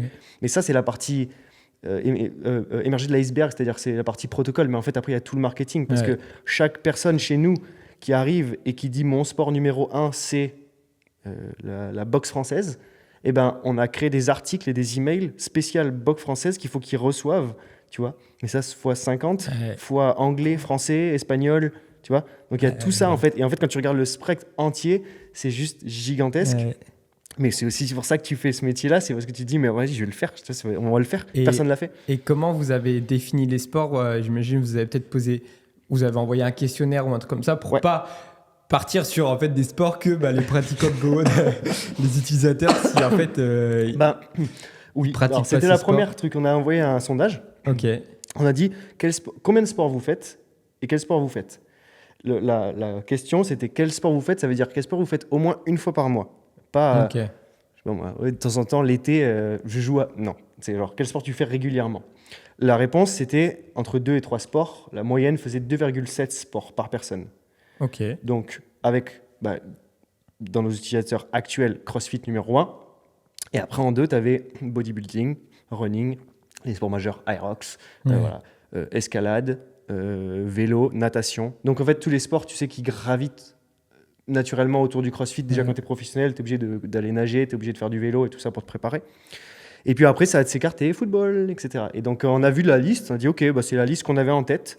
Puis ensuite, on a utilisé aussi notre ami ChatGPT. On lui a dit, voilà, quels sont les 50 sports les plus pratiqués dans le monde. Quand vous avez commencé 2024, du coup fin 2023. On lui a dit, voilà, dis-nous ces sports-là en nombre. Et voilà, il y a des sports, par exemple, le cricket. En fait, en nombre, il passe dans la liste. Parce qu'en Inde, c'est tellement populaire et ils sont tellement en Inde qu'en fait. Les utilisateurs ne sont pas en Inde. Mais nos utilisateurs ne sont pas en Inde. Donc on l'a exclu de la liste et on a dit OK, maintenant fais-en rentrer un autre. Et donc en fait, on va faire ça. Mais honnêtement, le but, c'est qu'on démarre avec 50. Mais d'ici peut-être 1 mois et demi, on en a rentré 7 encore. Tu vois, parce qu'on va avoir des utilisateurs qui vont dire moi, je fais ça et j'ai pas. Tu vois, pas de problème, on arrive. Tu vois. Attends. Ok, c'est. Ok, et du coup, tu sais pas quel sport a été le plus difficile comme ça je dirais comme escalade, j'ai l'impression que c'est compliqué. Alors c'est compliqué, mais c'est tellement passionnant à refaire que je me suis éclaté à le faire et que du coup, c'était pas si compliqué que ça. En fait, je pense que c'est les sports où moi j'ai le moins d'intérêt personnel pour le sport, le moins de connaissances. Qui fait que du coup c'est dur, il faut réfléchir. Par exemple, est-ce que vous avez le cheval? Non, bonne question. Parce qu'en plus on a une fille au bureau qui fait de l'équitation. Elle dit quoi? Elle dit il n'y a pas d'équitation, mais c'est un sport. Et j'ai dit mais il fallait bien choisir, tu vois. Et donc, ça c'est chaud. Mais en soi, si on a des demandes, mais c'est pas grave, on ira voir un kiné ou un ostéo spé équitation et qui nous dira c'est ça qu'il faut faire. Parce que là, tu me demandes ça. Mais moi, j'y connais rien. J'y connais rien du tout. Tu vois, je me dis, c'est plus le cheval qui a besoin de mobilité que. C'est la blague qu'on fait. Donc, à Mathilde, on lui dit ça. On dit, tu sais, je suis pas sûr que le cheval il puisse utiliser là. J'avoue que j'aime trop ce genre de process parce que ça, c'est tu résous des problèmes et puis faut le voir comme un jeu. Je sais pas comment vous le voyez aussi au bureau, mais faut le voir de manière fun et pas se dire, putain, la montagne, non, c'est trop stylé. En fait. Après, c'est aussi. Mon rôle en tant que PDG de faire comprendre j'ai un plan, tout est sous contrôle, voilà, on va commencer par ça, ça va amener là, tu as des deadlines et tu as une roadmap qui est claire avec on commence là, on finira là. Entre-temps, il y a plein de choses à faire, mais je vais vous amener petit à petit. Ouais. Tu vois. Et plutôt que de te dire, il y aura tout ça à faire, ou ça fait peur à tout le monde, bien évidemment. Mais si tu dis, voilà, tu leur donnes une roadmap globale, hein, la sortie ici, mais en fait, tu la redécoupes à l'intérieur Exactement. avec des petites tâches qui vont s'avancer. Et en fait, ting, ting, ting, c'est hyper gratifiant parce que tu vois le projet qui avance. Et oui, en fait, si tu dézoomes, tu te dis, mais en fait, on a fait 8%, ça fait 3 mois qu'on est dessus, tu vois. Donc, ça peut être décourageant. Mais en fait, eux, ce qu'ils voient, c'est de dire, ah ben, on a fait 100% de ce qu'on devait faire. Ouais. Déjà. Et en fait, t'avances. Et là, Et ça maintenant, motive on regarde en retour, on se dit, mais c'est incroyable ce qui a été fait. Et si potentiellement on leur avait montré comme ça, peut-être certains auraient dit, oh, je veux pas m'y mettre, c'est impossible, on va trop travailler, tu vois. Et justement, quelle place a l'intelligence artificielle sur ce projet-là et même dans votre vie au quotidien, justement, Alors, actuellement? dans notre vie au quotidien, c'est-à-dire dans nos process de travail, énorme. Genre énorme, c'est très nouveau parce que ça, vraiment, on s'en sert énormément. Dans l'app, aucune. Ok. En fait, si tu veux, quand on a dit il faut faire tous ces protocoles pour tous ces sports, ce qu'on a testé en premier, c'est de dire on va nourrir une IA en lui donnant les spécificités de chaque sport biomécanique, en expliquant ce qui se passe dans chaque exercice et potentiellement, ça va nous créer quelque chose. Ça nous a créé quelque chose qui était franchement plutôt correct. Mais par contre, quand on a comparé avec par exemple Valentin qui nous faisait un truc de tennis, tu disais, ouais, mais celui de Valentin, il est vachement mieux en fait. Parce que Valentin, il a l'expérience, il connaît par cœur, il s'occupe d'un joueur tous les jours, il la pratique. Donc, il n'y avait pas match entre l'IA et le protocole fait par un vrai expert. Donc, du coup, on s'est dit, mince, en fait, du coup, il faut se les faire à la main parce qu'on n'a pas le choix. Ouais. Un jour, je suis sûr qu'on y arrivera à faire aussi bien ou mieux, peut-être. Mais aujourd'hui, ce n'est pas le cas. Donc, on a dû les faire à la main. Par contre, là où on utilise l'IA, c'est dans notre quotidien, c'est-à-dire dans la correction d'email. Tu vois, tu écris un email, nous on l'écrit, et ensuite on dit mets-le en forme pour que ça raconte plus une histoire. Ou quand tu vas faire un site web, tu dis être sûr que j'ai bien couvert. Voilà, donc tu lui donnes des tâches et des vérifications, principalement sur ChatGPT, mais on en utilise d'autres, et il va te faire ça. Et puis après, ça peut être regarde, crée-moi un planning de poste pour nos athlètes pour qu'on ait une communication qui soit cohérente par rapport au planning de com qu'on a en interne. Donc tu le nourris et lui après il est capable de te faire quelque chose. Il faut toujours vérifier, mais ça te fait gagner du temps. Franchement, c'est ça en fait, c'est le gain de temps qui est incroyable avec les IA. Et on n'est qu'au début dans les agents IA, mais on est assez old school sur ça dans certains domaines, c'est-à-dire le support client, c'est 2 personnes qui sont chez nous, avec nous. Okay. C'est 2 crossfitters qui se font ça, tu vois. Parce qu'on veut que quand la personne elle envoie un message en disant hey, je me suis fait mal sur un squat clean, tu vois. T'as pas envie de lui... J'ai pas envie de lui envoyer une IA qui dit tu veux dire sur un squat propre, tu vois. Parce que l'IA potentiellement elle comprend ça. Un squat propre, non, c'est pas ça. Et donc tu as une discussion qui est bizarre avec un robot. Nous, on veut que ce soit quelqu'un vraiment qui pratique le sport. Et donc c'est ça en fait où on y tient encore, à pas encore passer sur l'IA de partout, s'en servir au quotidien comme un outil. Mais par contre, faire encore les choses à la main, à l'ancienne. Et question plus ouverte sur l'intelligence artificielle. Est-ce que t'as pas peur que ChatGPT puisse remplacer GoWood à terme, tu vois? Quel est ton avis là-dessus? Quand tu as vu l'intelligence artificielle, tu t'es dit, oh putain, et comment tu fais pour résoudre ce souci-là encore? Après, ce sera dans plus... la première réponse, c'est que sur le coup, tu te dis, est-ce que... Mais est-ce que l'IA est capable de faire des protocoles mieux? La réponse, on l'a, non, pas pour l'instant. Est-ce que l'IA est capable de créer une app qui a une UX, donc UX c'est une expérience utilisateur qui est aussi fluide et facile à comprendre? Non, parce que pour l'instant elles font pas ça. Et en fait après, si jamais elles le font, nous on s'en servira. C'est-à-dire qu'on va prendre l'IA et on va se l'incorporer pour nous. Et après c'est devenu une question de est-ce que les gens te font confiance, est-ce que ton produit marche, est-ce que ton marketing plaît, est-ce qu'il y a des valeurs derrière la boîte, est-ce qu'il y a des vrais experts derrière la boîte. C'est pas qu'une question de produit.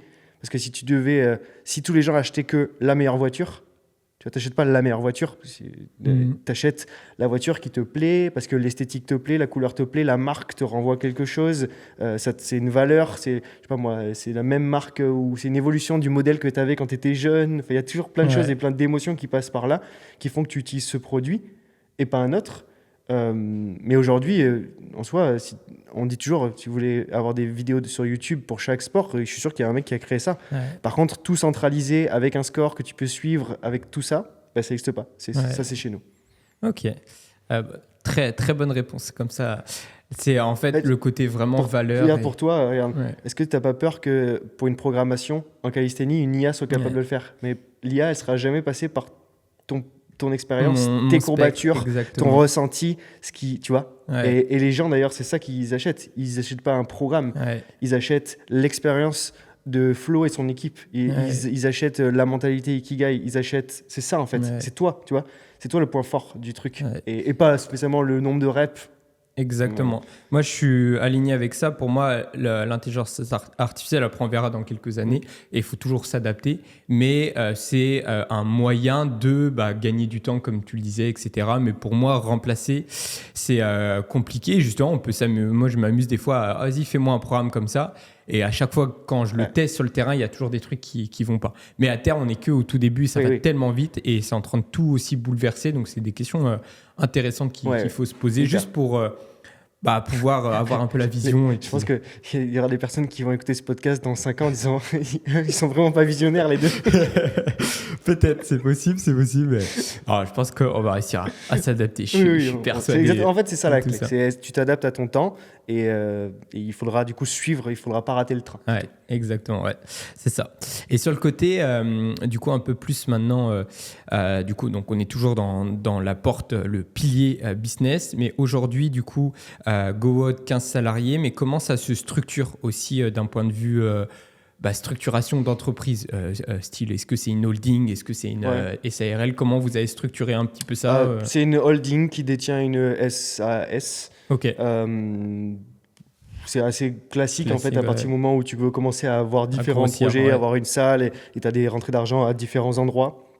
Que potentiellement tu as des gens qui travaillent sur un projet, d'autres sur l'autre. Voilà, donc là-dessus c'est assez classique. On n'est pas des géants entre guillemets à la Nike où tu as je sais qu'il y en a qui font ça, ils se vendent le logo dans une société qui est aux Pays-Bas. Et donc une société facture à une autre l'utilisation du logo, du coup elle sort des taxes. On n'est pas là-dedans, je t'avoue. Il y a un sujet qui me plaît pas mal et qui est assez controversé parce que c'est en France, tu vois, et monter un business en France et tout. Et il y a plein de points positifs et négatifs, je trouve. Mais il y a aussi des points positifs, c'est-à-dire que les lois, elles sont faites pour être contournées, façon de parler, c'est-à-dire qu'il y a toujours des trucs pour optimiser. Tu n'échappes pas à l'impôt à la fin, mais tu peux le décaler dans le temps, tu peux t'en servir pour réinvestir sur certains projets qui font que l'État a mis ça en place pour que tu dis non, à la place de payer des impôts, on vous permet d'investir là-dedans. En soi, tu es obligé de sortir l'argent quand même, mais c'est quand même avantageux.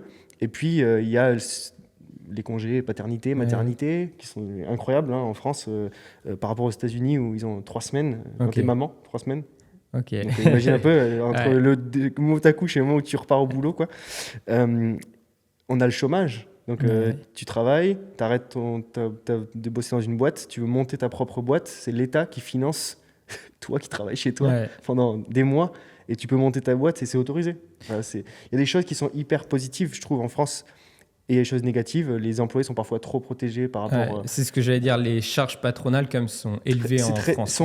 Disons que si tu réussis et que tu as un produit très scalable comme le nôtre et qui génère du chiffre d'affaires, tu te poses moins ces questions-là, tu te dis bon, on a la trésor, on peut. Mais quand tu es un peu ric-rac et que tu veux développer, c'est sûr que ça met un frein.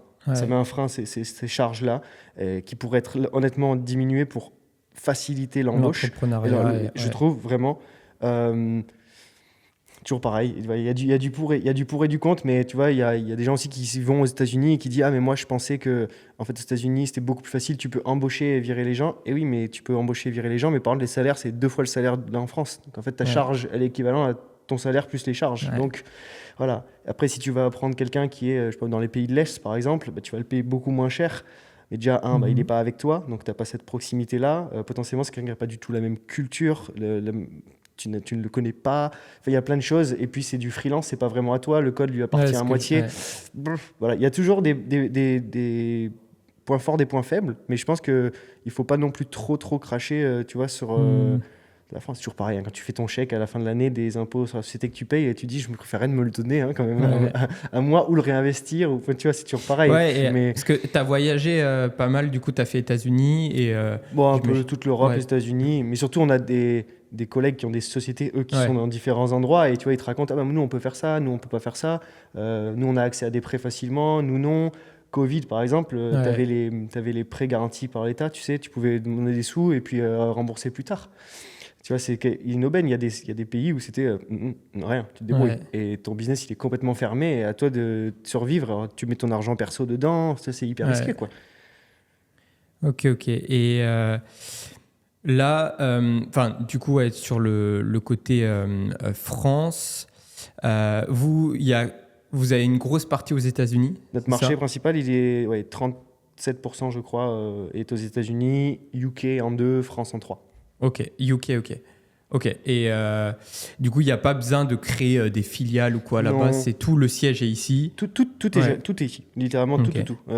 Tous les encaissements sont ici, il n'y a rien qui passe par les US, tout ça. Après, tu as des solutions, c'est-à-dire que pour éviter les frais de transaction entre l'euro et le dollar, on a un compte en dollars. C'est faisable facilement. Ensuite, si jamais tu prends trop de chiffre d'affaires dans un pays, t'implanter et mettre une filiale a des avantages, parce que l'équivalent de la TVA en fait, américaine, tu vas pouvoir te le passer là-bas. À notre échelle, c'est pas encore nécessaire, mais potentiellement un jour ce le sera, tu vois, il faut être ouvert. Mais c'est la friction de départ, les frais engagés au départ, que ce soit des avocats ou autres, qui fait que faut que tu aies un certain chiffre d'affaires, il faut vraiment qu'il y ait un certain avantage. Voilà, parce que si c'est pour économiser 400 000 par an que tu fais ça, mais que le créer te coûte un demi-million, tu vas être rentable, oui, au bout de 2 ans, mais il faut se poser la question. Si au contraire, c'est un demi-million, mais que tu économises 50 000 par an, tu te dis, sur 10 ans, c'est au bas le coup, quoi. Ah, c'est clair. Et du coup, je voulais quand même mettre un point d'honneur là-dessus, sur que c'est une entreprise française et surtout que vous salariez des Français, que vous créez de l'emploi. Et je trouve des fois, moi, j'ai pas mal voyagé un petit peu en Asie, à Bali. J'ai pas fait encore États-Unis ni rien, mais c'est vrai que dans ces pays-là, des fois, c'est plus simple de commencer l'entrepreneuriat.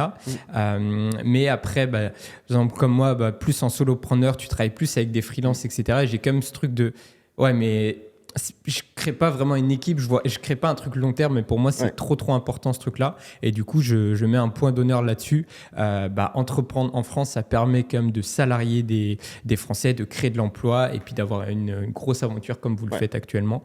Donc ça a du sens en fait selon moi. Donc ça c'est, je trouve important. Dernière petite question business. Après on finit sur relation et puis après on sera bon.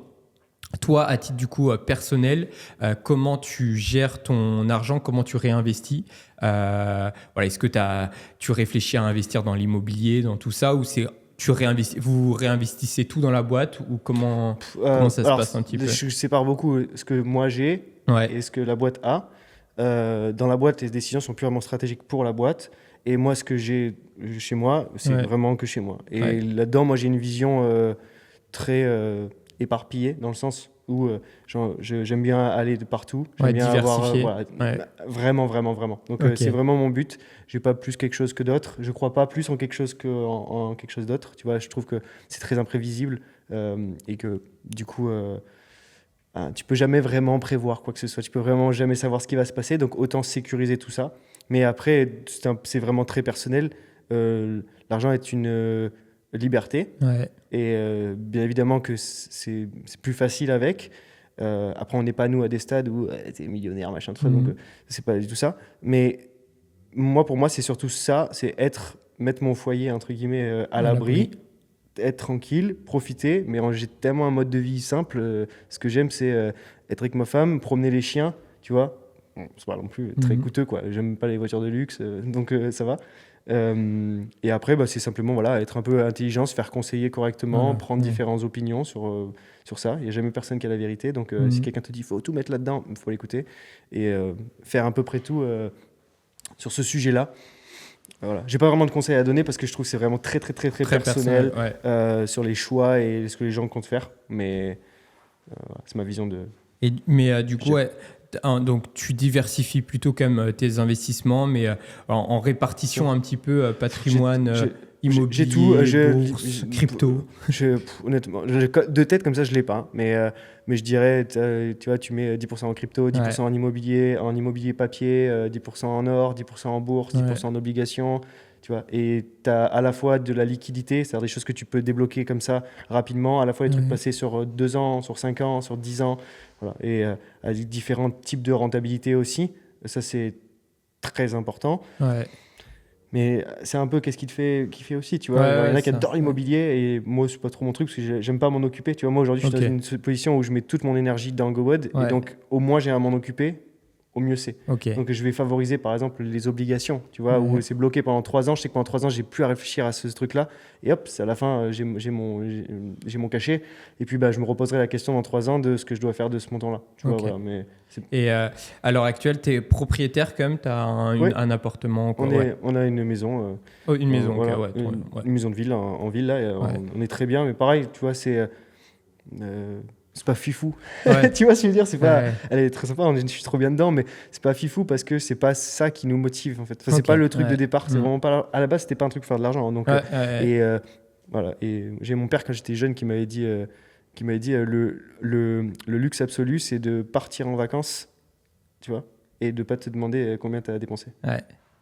C'est une notion de liberté en fait. C'est ça, c'est la liberté, c'est aller faire les courses et pas regarder les prix. Exactement. Ça c'est le plus important de tout. Ça te fait assez kiffer et tu as assez de choses avec ça. Et après, oui, c'est toujours pareil. Hein. Plus ton niveau de vie augmente, et plus tu augmentes, et plus il t'en faut. Et puis en fait, c'est sans fin, je pense. Donc, du coup, c'est aussi ça, tu vois, et que ce soit moi ou que ce soit ma femme, on est très. Moi, c'est surtout la projection un peu, je sais pas, j'ai toujours eu ce truc en moi, un peu cette peur de manquer, cette peur un peu de l'avenir. Donc, je me dis toujours, il faut sécuriser un petit peu. Donc, c'est pour ça, investissement, c'est toujours intéressant pour voir, voilà, c'est souvent un peu ce qui pose problème chez certains joueurs de foot ou quoi, c'est qu'ils gagnent beaucoup d'argent à un moment T, mais tu sais pas combien de temps la carrière va durer. Donc, après, ils n'ont pas sécurisé.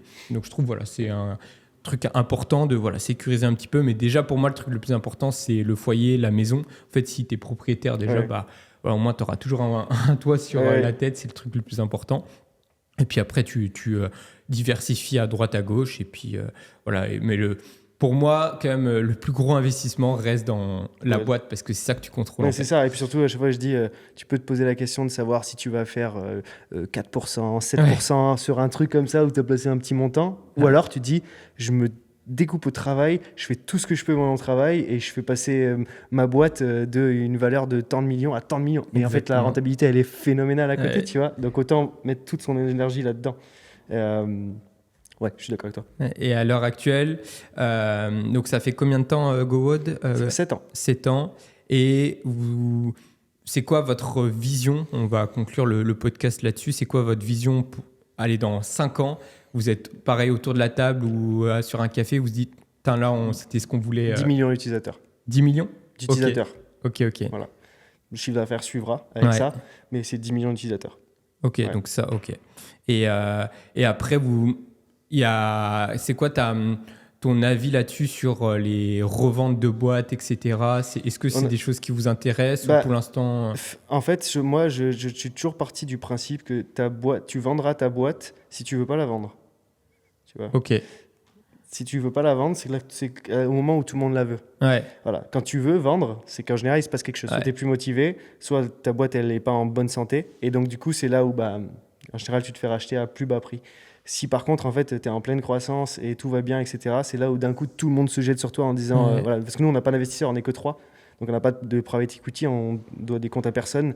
Mais il y a déjà eu des tentatives de rachat de la boîte, on a eu 3. Et on n'est jamais allé au bout des 3.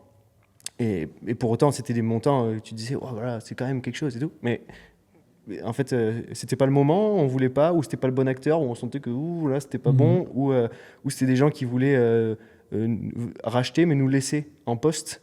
Tu vois, on n'a pas créé ça pour avoir un patron au-dessus de la tête, tu vois. Donc du coup, non merci quoi. Voilà, c'est soit vous rachetez le truc et on vous le laisse, pas de souci.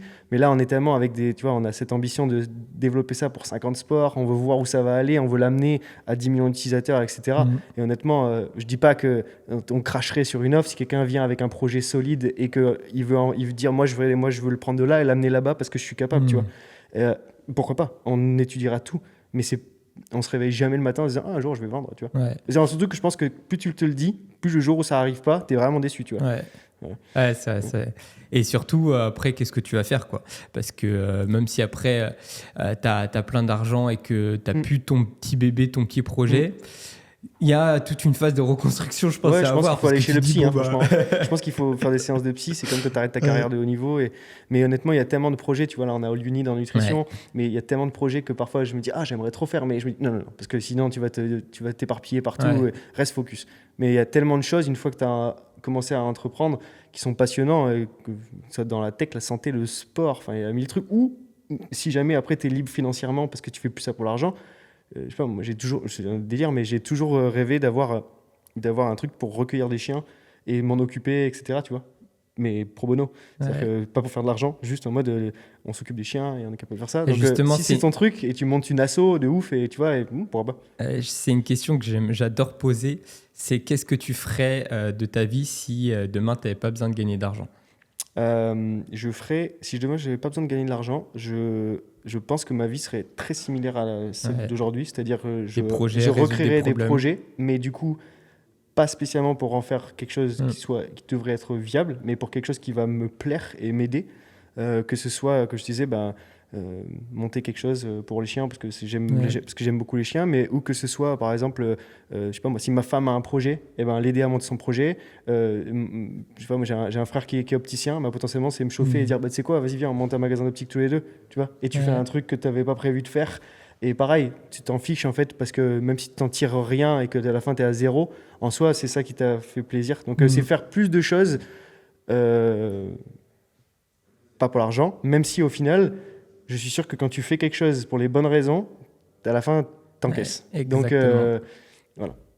Mais par avoir cette pression, c'est quand même différent. Ouais, voilà, c'est s'enlever cette pression. Et comme tu dis, j'ai bien aimé le terme que tu as utilisé, c'est viable en fait. Parce que c'est ça, à un moment, on est dans un monde régi par ça. Et puis quand tu as des salariés, etc., il faut que la boîte tourne. Voilà. Donc tu peux pas être dans le monde des bisounours, à dire même si ça marche pas, je m'en fous. C'est ça. Non. Et au final, je pense que ça dépend de quel angle tu le prends. Et je pense que c'est quand même une bonne motivation au final, parce que ça te permet de tenir quand tu as parce que c'est comme tout, tu as des hauts, tu as des bas. Et c'est comme dans le sport avec la compétition. La compétition, on pourrait se dire, si vraiment on est hyper rationnel, tu vois, on se dit, c'est pour gagner, on va dire, un cash prize. Ouais. Mais du coup, peut-être que ce cash prize, plus il est gros, plus ça te permet de te dépasser à l'entraînement et de voir ton plein potentiel. En fait, il faut que ce soit une source de motivation, mais pas la source de motivation. Exact, ouais. Parce que si c'est la source de motivation, tu fais tous tes choix pour ça. Et en général, c'est jamais des bons choix. Mais on est humain aussi et ça peut te dire, je sais que moi, j'aime me récompenser, par contre, avec des petites choses. C'est pas spécialement qui coûte de l'argent, mais que je veux dire, ça, je le mets et ça me rappelle ce moment-là. Ça me rappelle pourquoi j'ai fait ça, etc.